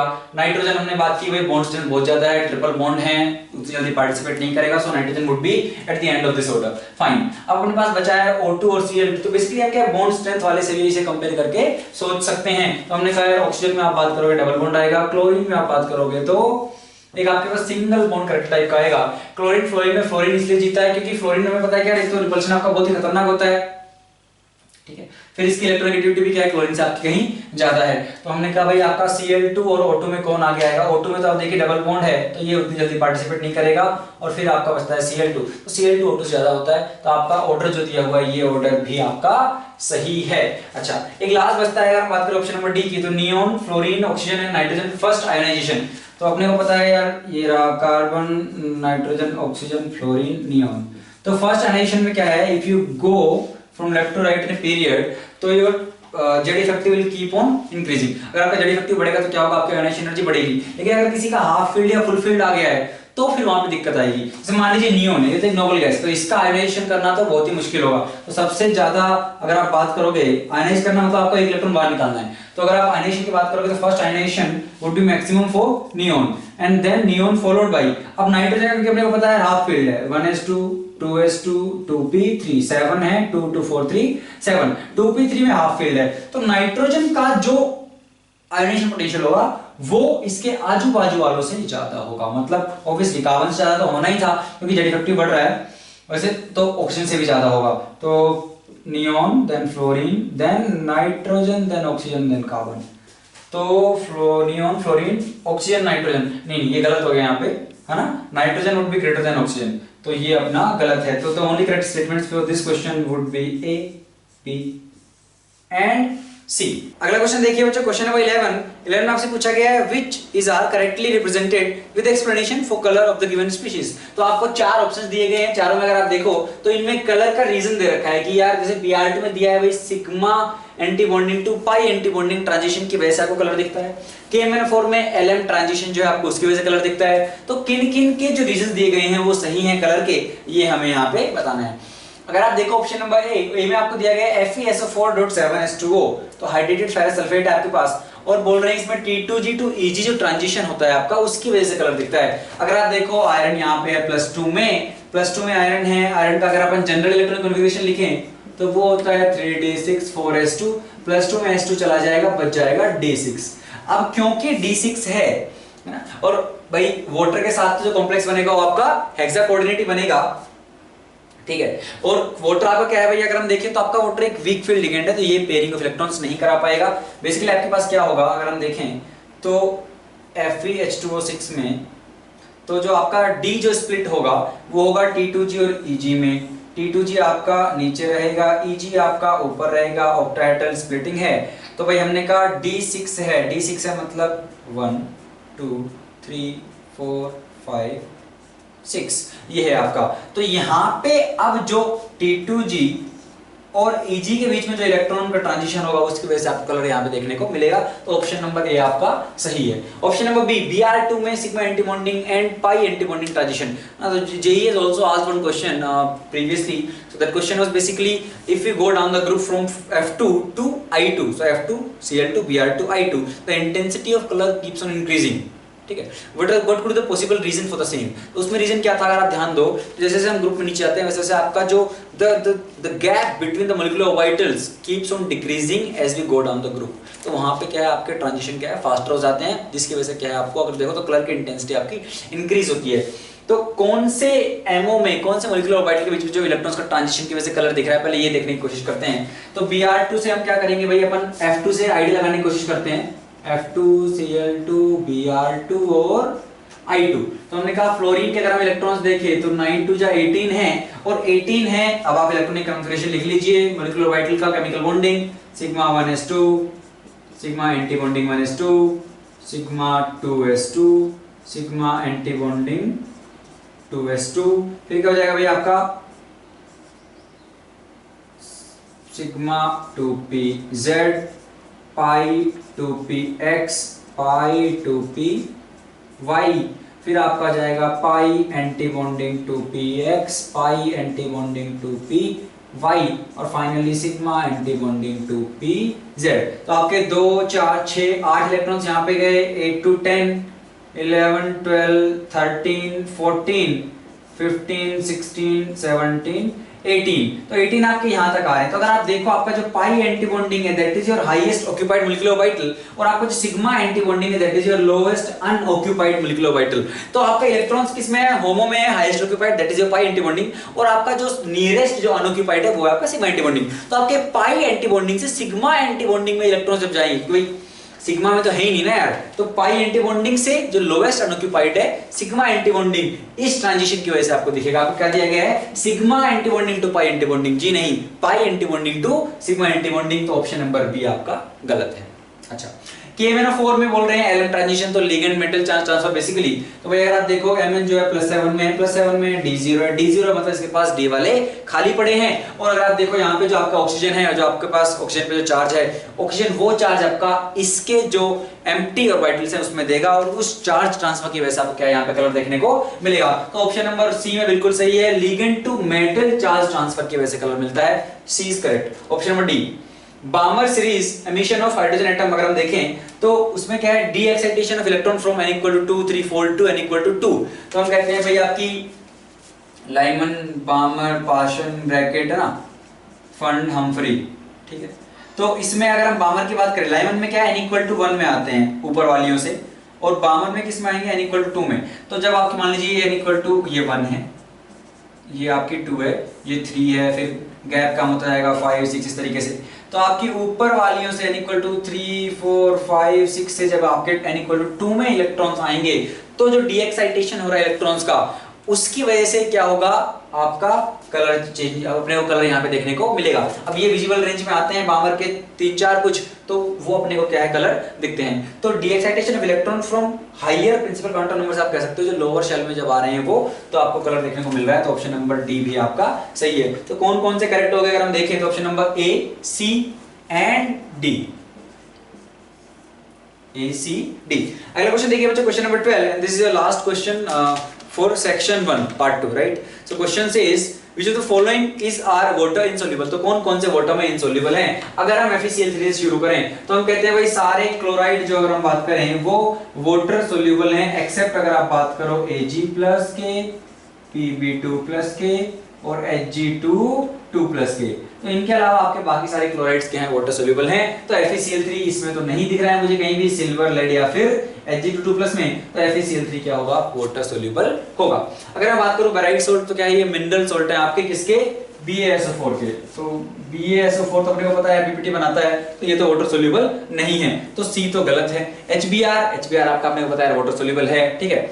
अगर हम बात करें तो HF जैसे होता है, HF में तो क्या, HF तो बल्कि काफी अच्छे तरीके से होगा, क्योंकि उस डिसोल्यूशन जो हीट आपकी निकलेगी बहुत ज्यादा होगी, क्योंकि HF वाटर के साथ हाइड्रोजन बॉन्डिंग करेगा, तो HF सबसे ज्यादा होता है, ठीक है। और HBr वगैरह भी क्या है आपके, HBr HCl वगैरह भी क्या है आपके, पानी में घुल जाते हैं। तो HBr की अगर आप रिएक्शन करवाओगे H2O से, तो क्या होगा भाई, तो ये आपको देगा क्या, आपको मिलेगा ये H+ देगा, एसिड है तो आपको H3O+ मिल जाएगा यहाँ पे, प्लस आपको मिल जाएगा यहाँ पे Br-, ठीक है। तो B पानी में घुल जाएगा। अगर हम बात करें रोम्बिक सल्फर की, तो रोम्बिक सल्फर में अगर हम देखें तो भाई अपने पास क्या है, थोड़ा सा मिटाना पड़ेगा अपने को। तो यार देखो, वाटर में अगर किसी को घुलना है तो क्या होना पड़ेगा, वहां पे दो चीजें हैं। अगर पहले क्या होंगे भाई, जिस चीज को आप वाटर में घोलना चाह रहे हो उसके अंदर उतनी पोलैरिटी होनी चाहिए कि यार वो वाटर के बीच में जो हाइड्रोजन बॉन्डिंग है उनको तोड़ के, ठीक है, और वाटर के साथ जो नए बॉन्ड फॉर्म कर रहा है, वो जिस तरह का भी इंटरेक्शन सेटअप कर रहा है, उस प्रोसेस में आपकी हीट इतनी निकलनी चाहिए, जो बॉन्ड्स आपके नए जो इंटरेक्शन हो रहे हैं between, let's say if you are dissolving the rhombic sulphur in water, then when rhombic sulfur will interact with the water, the amount of heat that is being released, that should compensate the amount of heat that we have given while breaking the bonds of water. लेकिन अगर ऐसा नहीं है, अगर ये overall process exothermic नहीं है, तो ये फेवरेबल नहीं है, एनर्जेटिकली फेवरेबल नहीं है। फेवरेबल कब होगी, जब यार कुछ अच्छे इंटरेक्शन सेटअप होंगे, वरना नहीं घुल पाएगी कोई चीज, ठीक है। और रोम्बिक सल्फर में अगर बात करो तो इसमें ऐसा कोई भी इंटरेक्शन डाइपोल जैसा नहीं है, केवल वंडरवॉल टाइप का है, तो नॉन पोलर है भाई रोम्बिक सल्फर आपका। तो ये W की शेप का बना लीजिए, तो यहाँ पे आपके सल्फर एसिड।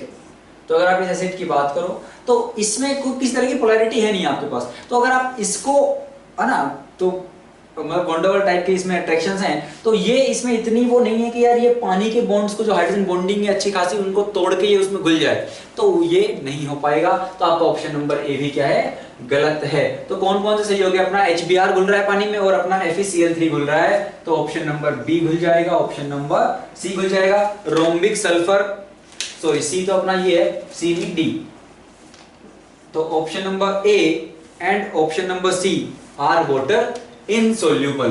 तो इनसोल्यूबल पूछा है तो ए और सी होंगे, अगर सोल्यूबल पूछता तो बी और डी आपके होते। तो चलिए बच्चों आगे चलते हैं सेक्शन 2 की तरफ। सेक्शन 2 आपके पास 6 क्वेश्चंस हैं और हर करेक्ट क्वेश्चन के लिए आपको मिले होंगे +4 और गलत के लिए मिला होगा -1। तो पहला क्वेश्चन देखिए, पहला क्वेश्चन आपका क्या है, ग्लूटाथियोन। तो ग्लूटाथियोन जिसका मोलिकुलर वेट है, कोई बहुत ही बड़ा सा कंपाउंड है, ये है ग्लूटाथियोन। इसका मोलिकुलर वेट आपको दिया गया है 307 ग्राम पर मोल। is an important antioxidant preventing damage to cellular components from free radicals where it dimerizes as। तो बोल रहे हैं कि भाई ये अपने सेलुलर कंपोनेंट्स को फ्री रेडिकल से डैमेज होने से बचाता है। कैसे बचाता है कि भाई ये जो कंपाउंड है आपका, ये पर्टिकुलर कंपाउंड आपका सिमिलर मतलब डाइमराइज कर रहा है, मतलब इसकी 2 यूनिट आके आपस में जुड़ जा रही हैं। कैसे जुड़ रही हैं, कहां से जुड़ रही हैं, तो भाई ये जो आपका SH आपको दिख रहा है, यहां से दूसरी आएगी और फ्री रेडिकल के थ्रू, फ्री रेडिकल मैकेनिज्म के थ्रू S, और अब आप सेम टू सेम एक और यूनिट आपकी यहाँ पे आ जाएगी, ठीक है। यहाँ पे SS लिंकेज क्रिएट हो गया है।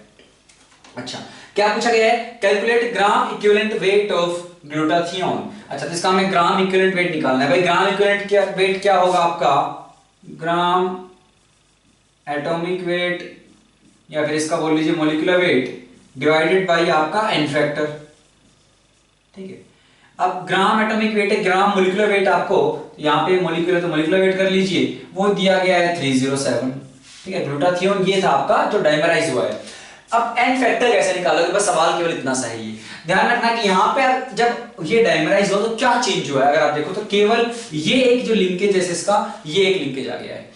स्टार्टिंग में क्या था आपके पास, कुछ आ रहा था ऐसा और S के साथ H था। अगर आप देखो इस सल्फर की यहाँ पे जो इसका, अगर आप देखो ऑक्सीडेशन नंबर तो कितना था, -2।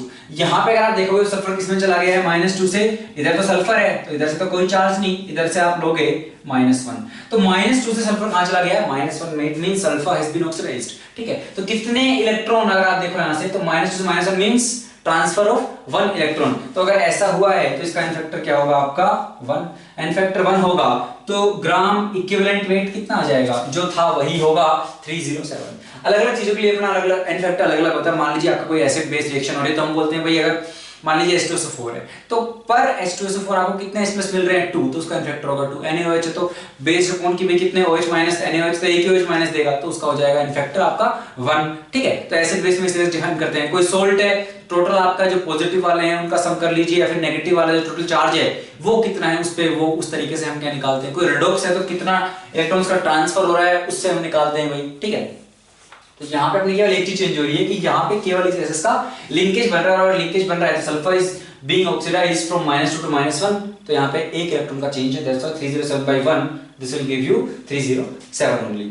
अच्छा चलिए अगला क्वेश्चन देखिए बच्चों, क्वेश्चन नंबर 2। क्वेश्चन नंबर 2 में क्या पूछ रहे हैं, ए solution is prepared by mixing 1 molar HA। तो आपके पास 1 मोलार HA है जिसका pKa है 4.2। अगर pKa 4.2 है मतलब कोई बहुत स्ट्रॉन्ग एसिड नहीं है, ये एक वीक एसिड है, और HA है and this has been mixed with its conjugate. वो क्या है आपका, तो ये एनायन के साथ। तो अगर आप देखो HA अगर इसने H+ दिया तो Na आएगा, आपके पास A- बनेगा, और वो A- है, इसका बोल रहे भाई ये भी क्या है 1 मोलार कंसंट्रेशन है। तो इन दोनों को मिक्स किया गया है, pH of solution comes out to be 4.5, pKa of acid is given as 4.2, and we have to find out the volume of ratio of volume of anion A- and your acid।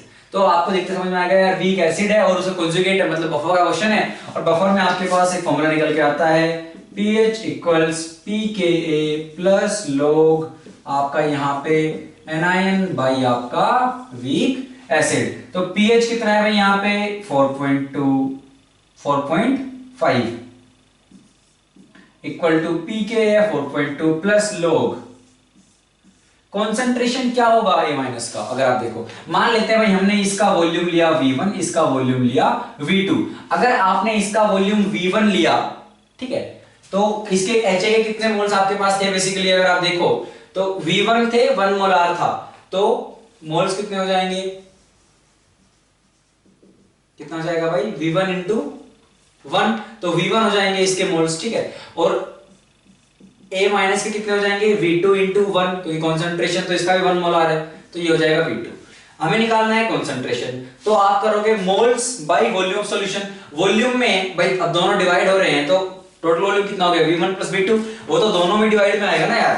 A- में आप करोगे भाई A- के moles हैं V2 by V1 plus V2 divided by आपका HA के कितने moles हैं आपके V1 divided by V1 plus V2, ये दोनों में आ रहा है, कट जाएगा, तो आपका यहां से क्या आ गया log V1 by V2 equals यहां पे कितना जाएगा बच्चों 0.3। हमें निकालना क्या था V1 बाई V2, और log 2 आपको दे रखा है 0.3, मतलब V1 बाई V2 की वैल्यू कितनी हो गई यहाँ पे 2। इन दोनों को कंपेयर कर लो, तो ये कंपैरेटिवली बहुत ही आसान क्वेश्चन था, यहाँ पे इसका आंसर क्या हो जाएगा, करेक्ट आंसर 2। अगला क्वेश्चन देखिए बच्चों, क्वेश्चन नंबर 3। क्वेश्चन नंबर 3 में आपसे पूछा गया है how many compounds will give yellow liquid with NaNO2 HCl। तो नाइट्रस एसिड के साथ आपको अगर आप देखो तो आपको अमीन्स दिए गए हैं, primary secondary tertiary amines, and these amines what they want to know is that how many of these amines will give you yellow oily liquid with reaction and after reaction with nitrous acid। तो क्या होगा भाई, हमें पता है कि यार मान लीजिए अगर आपका 1 डिग्री है, so we know that this particular test, this particular reaction, I mean reaction of amines with nitric acid is used for to distinguish your primary, secondary and tertiary amines। Let's say we have aliphatic primary amine, right? So aliphatic primary amines means something like this। तो ये आपका 1 degree amine है, nitrous acid से reaction कर रहा है। Nitrous acid means your NaNO2 with H+, so this is nothing but your HNO2, right? HNO2 क्या है भाई आपका, अगर आप स्ट्रक्चर बनाओगे तो double bond N your HNO2, और आपके पास H+ तो है ही, तो आपका यहां से क्या बनेगा, यहां से आपका NO+, आपको यहां से नाइट्रोसोनियम कैटायन यहां से मिलेगा। Nitrosonium cation being an electrophile will accept a pair of electron from here, तो आपके पास क्या आ जाएगा C और यहाँ पे आपके पास N था, H ये अटैक कर देगा NO पे, ठीक है, इस पे प्लस आएगा तो क्या होगा भाई आपका H+ यहां से निकाल दीजिए, तो क्या बन जाएगा आपका यहाँ पे C N H N double bond O. अब यहाँ पे आप क्या करवा दीजिए, यहाँ पे हम करवाएंगे टोटोमराइज, तो इसको टोटोमराइज से आप करवाएंगे सी एन, तो ये H आपका जाएगा O के पास, डबल बॉन्ड शिफ्ट हो जाएगा इधर, N double bond N OH। Acidic solution तो अपना है ही, यहाँ पे प्लस आएगा, ये अपने लोन पेयर ये इलेक्ट्रॉन लेके जाएगा ऑक्सीजन, तो इस N पे प्लस आएगा, तो यहाँ पे जो आपके पास हैं वो आप इलेक्ट्रॉन्स अपने इधर देगा, तो यहाँ पे क्या बन जाएगा आपके पास N ट्रिपल बॉन्ड N, यहाँ पे आपके पास आ गया है प्लस, ठीक है, और आपके पास रहेगा Cl माइनस। तो बेसिकली ये formation of diazonium will happen in case of primary aliphatic अमीन। अब क्योंकि ये अनस्टेबल है, because this is unstable, unstable है तो क्या होगा, ये आपको N2 गैस, भाई यहां से ये इलेक्ट्रॉन लेके निकल लेगा और यहाँ पे प्लस आएगा, तो मान लीजिए आपका वाटर अगर अटैक कर देगा तो आपको अल्कोहल मिल जाएगा, या फिर आपको यहाँ से अल्कीन भी मिल सकता है, ठीक है। अगर इधर से मान लीजिए H+ निकल जाता है तो आपको यहाँ पे एक डबल बॉन्ड का फॉर्मेशन भी हो सकता है। So you will gate basically mixture of alcohol and alkene, and obviously N2 will be released in this process, ठीक है। तो 1 degree on reaction with 1 degree amine on reaction with आपका nitrous acid, they produce alcohol or alkene, right? But we are asked, we have to produce the yellow oily liquid. So अगर 2 degree होता, अगर 2 degree होता यहाँ पे, यहीं पे अपन manipulate करने की कोशिश करते हैं इसको, अगर 2 डिग्री होता तो क्या होता भाई आपका, तो हमारा बेसिकली NH के बाद यहाँ पे C होता कुछ, ठीक है, तो यहाँ पे आपके पास कुछ कार्बन होता, प्लस आता, तो ये H+ जाता, ये H+ जाता। अब यहाँ पे ये टोटोमराइज नहीं हो पाता, क्यों?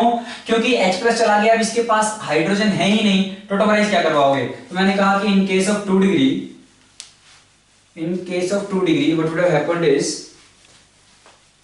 so basically we have carbon carbon then nitrogen then carbon, and your N double bond O is attached to this particular nitrogen. Since you do not have any alpha hydrogen over here, so obviously this cannot undergo tautomerization, or if tautomerization cannot happen, then this will simply be left with this only. So we will get this particular compound, and this is your yellow oily liquid that they are talking about, right? So basically what they are trying to ask here is that identify the amines which are secondary, as simple as that. So if you know how to identify the secondary amines, if you already knew that secondary amines on reaction with nitrous acid produce the yellow oily compound, then you would have simply got the answer. और अगर आपका मान लीजिए tertiary होता तो कैसे करते? Tertiary अगर होता तो ये आपका यहाँ पे लाइए NC, ये लोन पेयर है, हम करवा रहे हैं रिएक्शन किसके साथ? अपने पास है HNO2 और अपने पास H+ तो है ही, तो सिंपली यहाँ पे क्या होता भाई, ये जो नाइट्रोजन है यहाँ पे आपका एक सॉल्ट का फॉर्मेशन होता, तो आपका CH3 थ्राइस N+ और आपका यहाँ पे मान लीजिए NO2 माइनस, कुछ इस तरह से क्या है आपका एक सॉल्ट का फॉर्मेशन हो जाता। तो येलो ऑयल लिक्विड कब होगा आपका? 2 डिग्री एमिन। 2 डिग्री एमिन कहाँ है? ये प्राइमरी, ये 2 डिग्री, ये तो अमाइड है, ये तो अमाइड है, यहाँ पे 2 डिग्री, यहाँ पे प्राइमरी, यहाँ पे 2 डिग्री, यहाँ पे टर्शियरी, तो 1 2 and 3, तो 3 of these given compounds are 2 degree amines, so the answer would be 3. Moving forward to question number 4, you have been asked is how many total synthetic condensation polymers are. तो यहाँ पे केवल condensation polymer important नहीं है, synthetic word भी important है, क्योंकि यहाँ पे एक polymer ऐसा भी है जो condensation polymerization तो हो रहा है वहाँ पे, but that is not synthetic, that is natural, right? कौन सा है भाई? वो है अपना सेल्यूलोज। तो सेल्यूलोज में आपको पता है कि भाई ये क्या होता है आपका बीटा डी ग्लूकोज। तो भाई अगर हम बीटा डी ग्लूकोज बनाना चाहें तो बीटा डी ग्लूकोज का C1C4 लिंकेज होगा, तो बीटा है मतलब OH यहाँ पे ऊपर की तरफ रहेगा, यहाँ पे तो सेकंड कार्बन पे नीचे, थर्ड पे OH ऊपर की तरफ, फोर्थ पे OH नीचे की तरफ, और इस पे CH2OH ऊपर की तरफ, ये हो गया। और आपका 1,4 लिंकेज होता है, तो आपका यहाँ पे OH ऊपर की तरफ, यहाँ पे OH नीचे, थर्ड पे OH ऊपर, फोर्थ पे OH नीचे, फिफ्थ पे CH2OH ऊपर, और यहाँ से वाटर की यूनिट आप निकाल दीजिए। तो what is condensation polymerisation? If you talk about condensation polymerisation is simply your linking of monomers, okay, that results in, let's say, you know, release of a smaller unit, let's say that could be your water molecule for example। जैसे यहाँ पे हमने कहा कि ये दोनों monomers आपके आए, लिंक किए, और यहाँ पे एक वाटर की यूनिट आपकी निकल जाएगी, और ये C1C4, this is your C1, this is your C4, दोनों एक O के थ्रू क्या है जुड़ जाएंगे। तो ये एक एसिडल लिंकेज होगा। यहाँ पे अगर बात करो इस कार्बन पे एक OR ग्रुप, एक OR ग्रुप, ठीक है, लेकिन क्या है यहाँ पे वाटर तो निकल रहा है, कंडेंसेशन तो हो रहा है but this is not synthetic, this is your natural. तो 3 अपना आंसर नहीं होगा, be careful about it, right. केवल 2 यूनिट्स नहीं जुड़ेंगी और भी यूनिट्स जुड़ेंगी, ठीक है। सेल्यूलोज में अपने काफी सारे यूनिट्स होती हैं, दिस इज पॉलीमर, राइट। चलिए अगर हम बात करें पॉलीविनाइल क्लोराइड्स की, पॉलीविनाइल क्लोराइड की, पीवीसी, तो क्या होगा भाई आपका, तो ये रहा Cl, ये है आपका मोनोमर इसका। और अगर आप इसको इसकी एन यूनिट्स लेके करवाएंगे तो क्या होगा भाई, ये जो आपका डबल बॉन्ड है यहां से इसको इस तरह से इसका होमोलिटिक क्लीवेज करा लीजिए, दूसरी यूनिट के साथ जोड़ दीजिए, तो सी इस तरीके से क्या है यहाँ पे Cl, एन यूनिट्स आपकी जुड़ती चली जाएंगी। तो ये एडिशन पॉलीमराइजेशन है, यहाँ पे कंडेंसेशन जैसा कुछ नहीं हुआ है, तो ये भी अपना आंसर नहीं है। अगर आप बात करेंगे ओरलोन की, तो ओरलोन क्या है आपका, जैसे पीवीसी है, ओरलोन अपना होता है पैन पॉली अक्राइलोनाइट्राइल, तो C ट्रिपल बॉन्ड C, यहाँ पे Cn, तो ऑब्वियसली इसकी भी आप n यूनिट्स लेंगे तो ये भी क्या होगा आपका, ठीक है। तो ये भी ये क्या है, कंडेंसेशन नहीं है, this is also addition polymerisation. तो ये जो है इसको आप या तो होमोलिटिक क्लीवेज करा लीजिए, फिर दूसरी यूनिट से क्या है फ्री रेडिकल मैकेनिज्म के थोड़े जोड़ते चले जाइए, उस तरह का कुछ आप यहाँ पे करवा सकते हो। अगर हम बात करें नायलॉन 6 की, तो हम बहुत बार बात करते हैं, हम कहते हैं hexamethylene diamine and adipic acid. तो एडिपिक एसिड मतलब CH2 4 और 6 है मतलब there has to be 6 carbon in each monomer, right. तो यहाँ पे कोपॉलीमर बेसिकली होगा, 2 अलग अलग मोनोमर आ रहे हैं। एक है आपका adipic acid, that is this, right, we have 6 carbon in adipic acid, as well as your hexamethylene. Hexamethylene means you have 6 units of CH2, and then you have diamine, means amine on both ends. So this NH2 will attack over here and this will result in loss of water molecule. So this is basically your condensation because water molecule is being released over here, okay. The units are basically polymerizing, तो और ये synthetic भी है, तो nylon 6 would be our answer. अच्छा, bakelite की बात करें तो bakelite basically phenol and formaldehyde का आपका एक क्या है, पॉलीमर है। तो बेकेलाइट से पहले अपन यहाँ पे चलो मिटा लेते हैं, बेकेलाइट की बात कर लेते हैं। तो बेकेलाइट क्या है, फिनोल एंड फॉर्मल्डिहाइड। तो तक एक हुआ है नायलॉन 6 है ना, अपना ओरलोन भी नहीं हुआ क्योंकि वो पेन है, अपना पीवीसी भी नहीं हुआ, सेल्यूलोज भी नहीं हुआ क्योंकि वो नेचुरल है, सिंथेटिक नहीं है। अच्छा, हमने कहा बेकेलाइट, तो फिनोल प्लस फॉर्मल्डिहाइड। फिनोल क्या है भाई आपका ये है फिनोल और फॉर्मल्डिहाइड का रिएक्शन करवाओगे तो आपको क्या मिलेगा भाई, है ना, ये आपका फिनोल है, यहाँ पे इसकी, क्योंकि अब आपका फिनोल क्या है, या OH ग्रुप की वजह से this is ortho para acting, तो आपका CH2OH भाई ये अब क्या है, ऑर्थो पोजीशन से अटैक करेगा, तो ये CH2OH आपको यहाँ पे मिलेगा, CH2OH, ठीक है। इस तरीके से क्या है, यहाँ पे भी मान लीजिए CH2OH, इस तरीके से। अब ये यूनिट्स बहुत सारी क्या है आपकी जुड़ जाएंगी, क्योंकि क्या होगा भाई आपका यहाँ पे अगर आप देखो तो पॉलीमर आपका जो फाइनली बनेगा, ठीक है, मतलब इसमें यार ये थ्योरेटिकल क्वेश्चन है, इसमें कुछ ज्यादा एक्सप्लेन करने का रीजन है नहीं, आपके पास फाइनली जो बनेगा वो क्या बनेगा वो देख लेते हैं।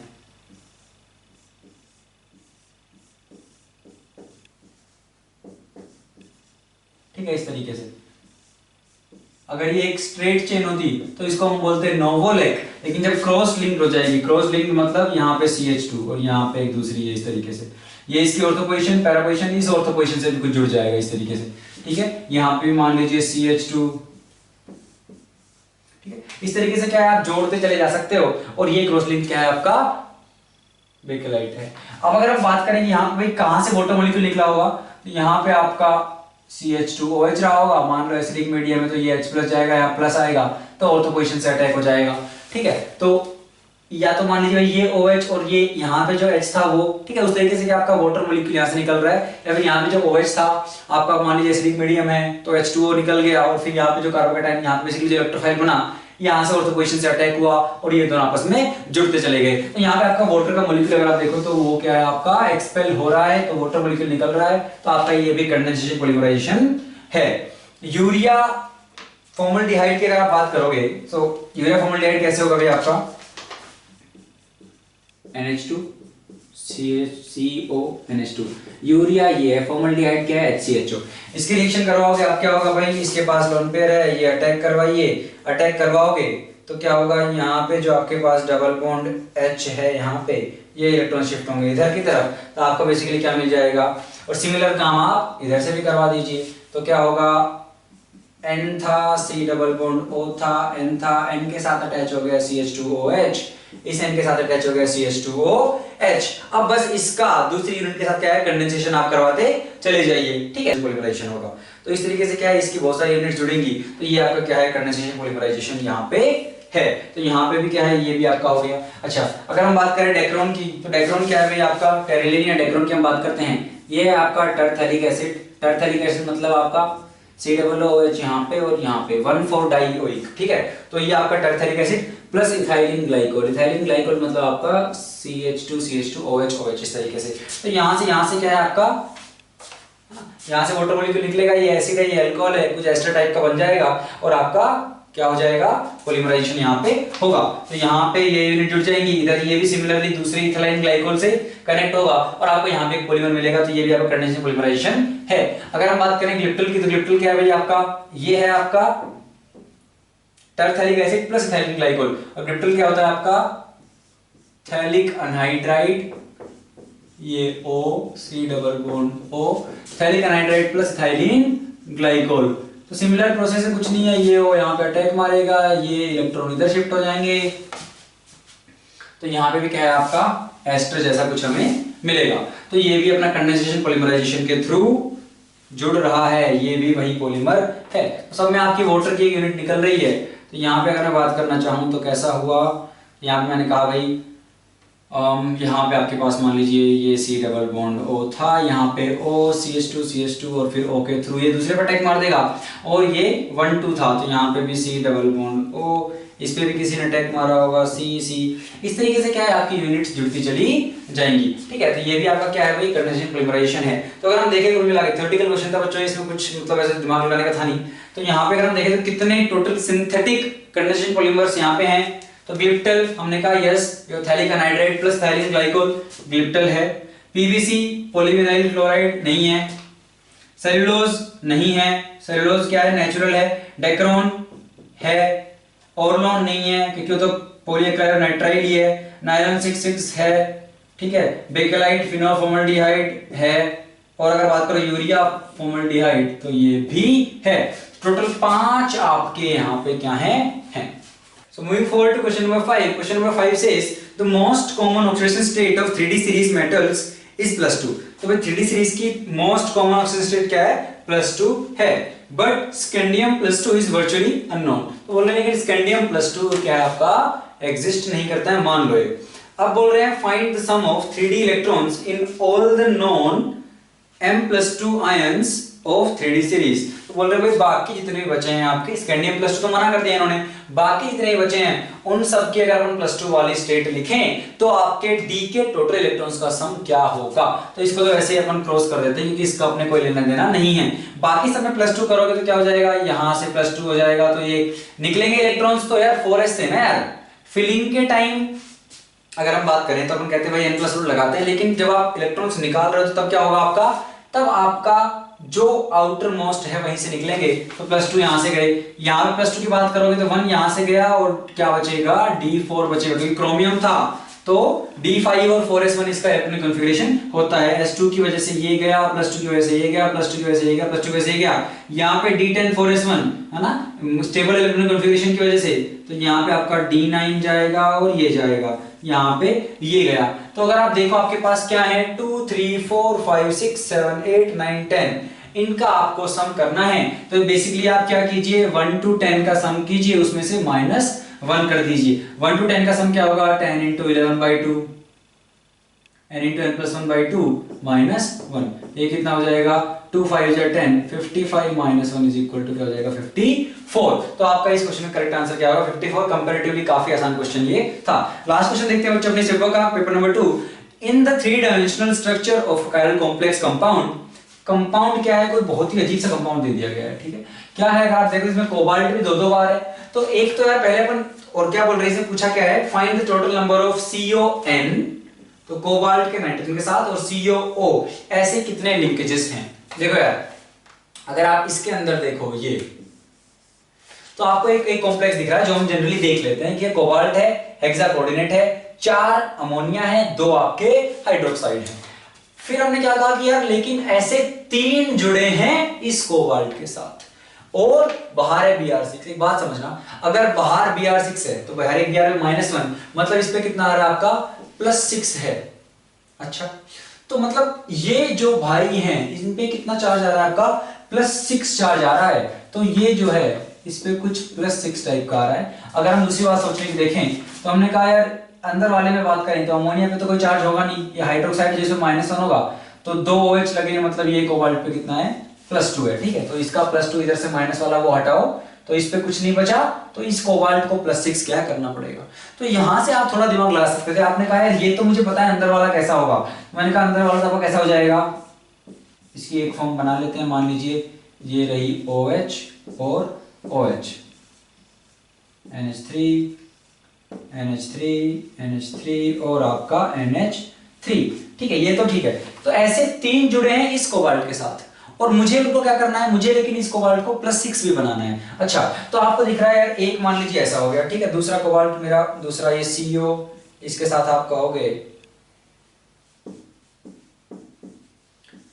OH OH, यहाँ पे फिर आपका NH3 NH3 NH3 NH3, तीसरा ये रहा और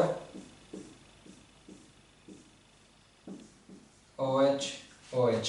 समझ रहे हो, तो ये जो 6 हम लेके आए हैं, ये OH OH, ये रहे, यहां से +6 मिल सकता है मुझे, ये रहा मेरा वो वाला कोबाल्ट, और अब ये अगर इसको डोनेट कर दें इस तरीके से तो आपका इस पे क्या हो जाएगा, यहाँ पे +6 आपका आ जाएगा।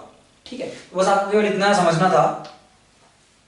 आप यहां से ना वो ऑक्सीडेशन वाले से थोड़ा आइडिया वहां पे लगा सकते थे कि किस तरह का यार कॉम्प्लेक्स बन रहा होगा, क्योंकि जनरली आप ऐसे नहीं देखते हो, बस केवल इक्वेशन बना दिया गया है। तो आप उस तरीके से सोच सकते थे कि यार ये जो है ये आपको पता है कैसा है। ठीक है, अब आप चाहते हो कि यार ये जो कोबाल्ट है इससे इसकी 3 यूनिट्स जुड़ी हैं, यहाँ पे लिखा है। ठीक है, तो 3 यूनिट्स आपने बनाई, अब बीच में कोबाल्ट होना चाहिए और यहां से कोई इनमें से क्या डोनेट करेगा इसको, और आपको क्या मिलेगा +6 आपको क्या यहाँ पे मिलनी चाहिए। उस तरीके से आप सोच सकते हो। वैसे आपको क्या टोटल पूछा है, टोटल CON एंड COO के कितने हैं, कितने हैं हमें ये बताना है। तो कितने हो जाएंगे भाई, यहाँ पे अगर आप गिनने लगोगे ना, आयोग मैंने बहुत रफ सा बनाया है। ठीक है, लेकिन मुद्दे की बात ये है कि ये OH ये OH ये OH ये OH ये OH ये OH 6 OH इसको देके हेक्सा कोऑर्डिनेट वाला सिस्टम कर लेंगे अपना। ठीक है, तो इसके अराउंड भी ऑक्टाहेड्रल ज्योमेट्री हो जाएगी, और आपका ये जो बचे हैं, और क्योंकि ये इसके दोनों हैं, समझ लो ना भाई, ये 2 OH जो हैं ये इसके इधर सिस पे हैं, तो ये जो डोनेट करेंगे है ना, ये उसकी सिस पोजीशन पे ही डोनेट कर पाएंगे। ऐसा ट्रांसफर डोनेट मत करवा देना भाई, इसके अराउंड जो आप हेक्सा कोऑर्डिनेट बनाने जाओगे तो ऐसा मत करना कि इस वाले बेचारे की ये OH एक यहां दे रहे हो एक यहां दे रहे हो, है ना, साइड साइड में ही, जैसे इथिलीन डाइमीन में करते हैं वैसे इस टाइप से आप क्या है ये कॉम्प्लेक्स बना सकते हो। तो अगर आप टोटल बॉन्ड्स यहाँ पे गिनने जाओगे तो मैंने कहा पहले CO और N के गिन लेते हैं। तो इस CO और N के गिनोगे तो 1 2 3 4 4 यहाँ पे हैं, सिमिलरली 4 यहाँ पे 4 यहाँ पे, 4 3 जा 12। CO और O के गिनोगे तो कितने हो जाएंगे भाई, CO और O का एक यहाँ पे बीच में O होगा आपका, दोनों तरफ जुड़ा होगा, यहाँ भी O होगा, दोनों तरफ जुड़ा होगा, तो 1 2 3 4 इधर 4 हुए, सिमिलरली 4 यहाँ 4 यहाँ, तो ये कितना हो जाएगा 12। कितना है टोटल 24। मुद्दे की बात क्या है, अगर आप मान लो इस 2 O को ना जोड़ के अगर आप N के थ्रू भी डोनेट करा देते, मान लो आप ये 2 N को यहां ला देते, तो क्या अपना आंसर चेंज होता क्या? मैंने कहा नहीं होना चाहिए था। क्यों? मान लो मैंने ये O वाला नहीं किया और मैंने यहाँ पे क्या कर दिया होता, ये N लगा दिया होता, यहाँ पे मैंने मान लीजिए N लगा दिया होता। ठीक है, और यहाँ पे मेरे 2 हाइड्रोक्साइड वाले मान लो ये OH और OH, और ऐसा सिस्टम मेरा हर जगह होता, तो क्या मेरा आंसर चेंज होता? देखो यार ये कोबाल्ट है तो CON करेंगे तो 1 2, फिर CON में 3 4, फिर इस वाले से 5 6, तो CON के कितने आए, एक में आए 6, तो 6 इसमें आएंगे 6 इसमें आएंगे, 6 3 कितने हो जाएंगे भाई 18 प्लस, और अगर COO गिनोगे तो 1 2 2 इसमें 2 इसमें 2 ही इसमें 6, तब भी कितना आंसर आता आपका 24। तो जो पूछा गया है वो आपका किसी भी हालत में गलत नहीं होना था, 24 तो आपका आंसर आ ही जाता। हाँ, अगर आप देख के डर जाओगे, अटेम्प्ट नहीं करोगे तो बिल्कुल आपका आंसर नहीं आएगा, otherwise you would have got the +4, right. चलिए तो जो यहाँ पे अपना डिस्कशन जो है इस चैप्टर का समाप्त होता है। आई होप आप लोगों को ये डिस्कशन पसंद आएगा और मजा आया होगा, आप लोगों का पेपर उम्मीद करता हूँ अच्छा गया होगा। तैयारी आपकी अच्छी चल रही होगी, नहीं चल रही है तो शुरू कर दीजिए। चलिए तो मिलते हैं बच्चों फिर अगर कभी और आपको ऊपर डिस्कस करने का मौका मिला तो जरूर मिलेंगे आपसे, तब तक के लिए बाय।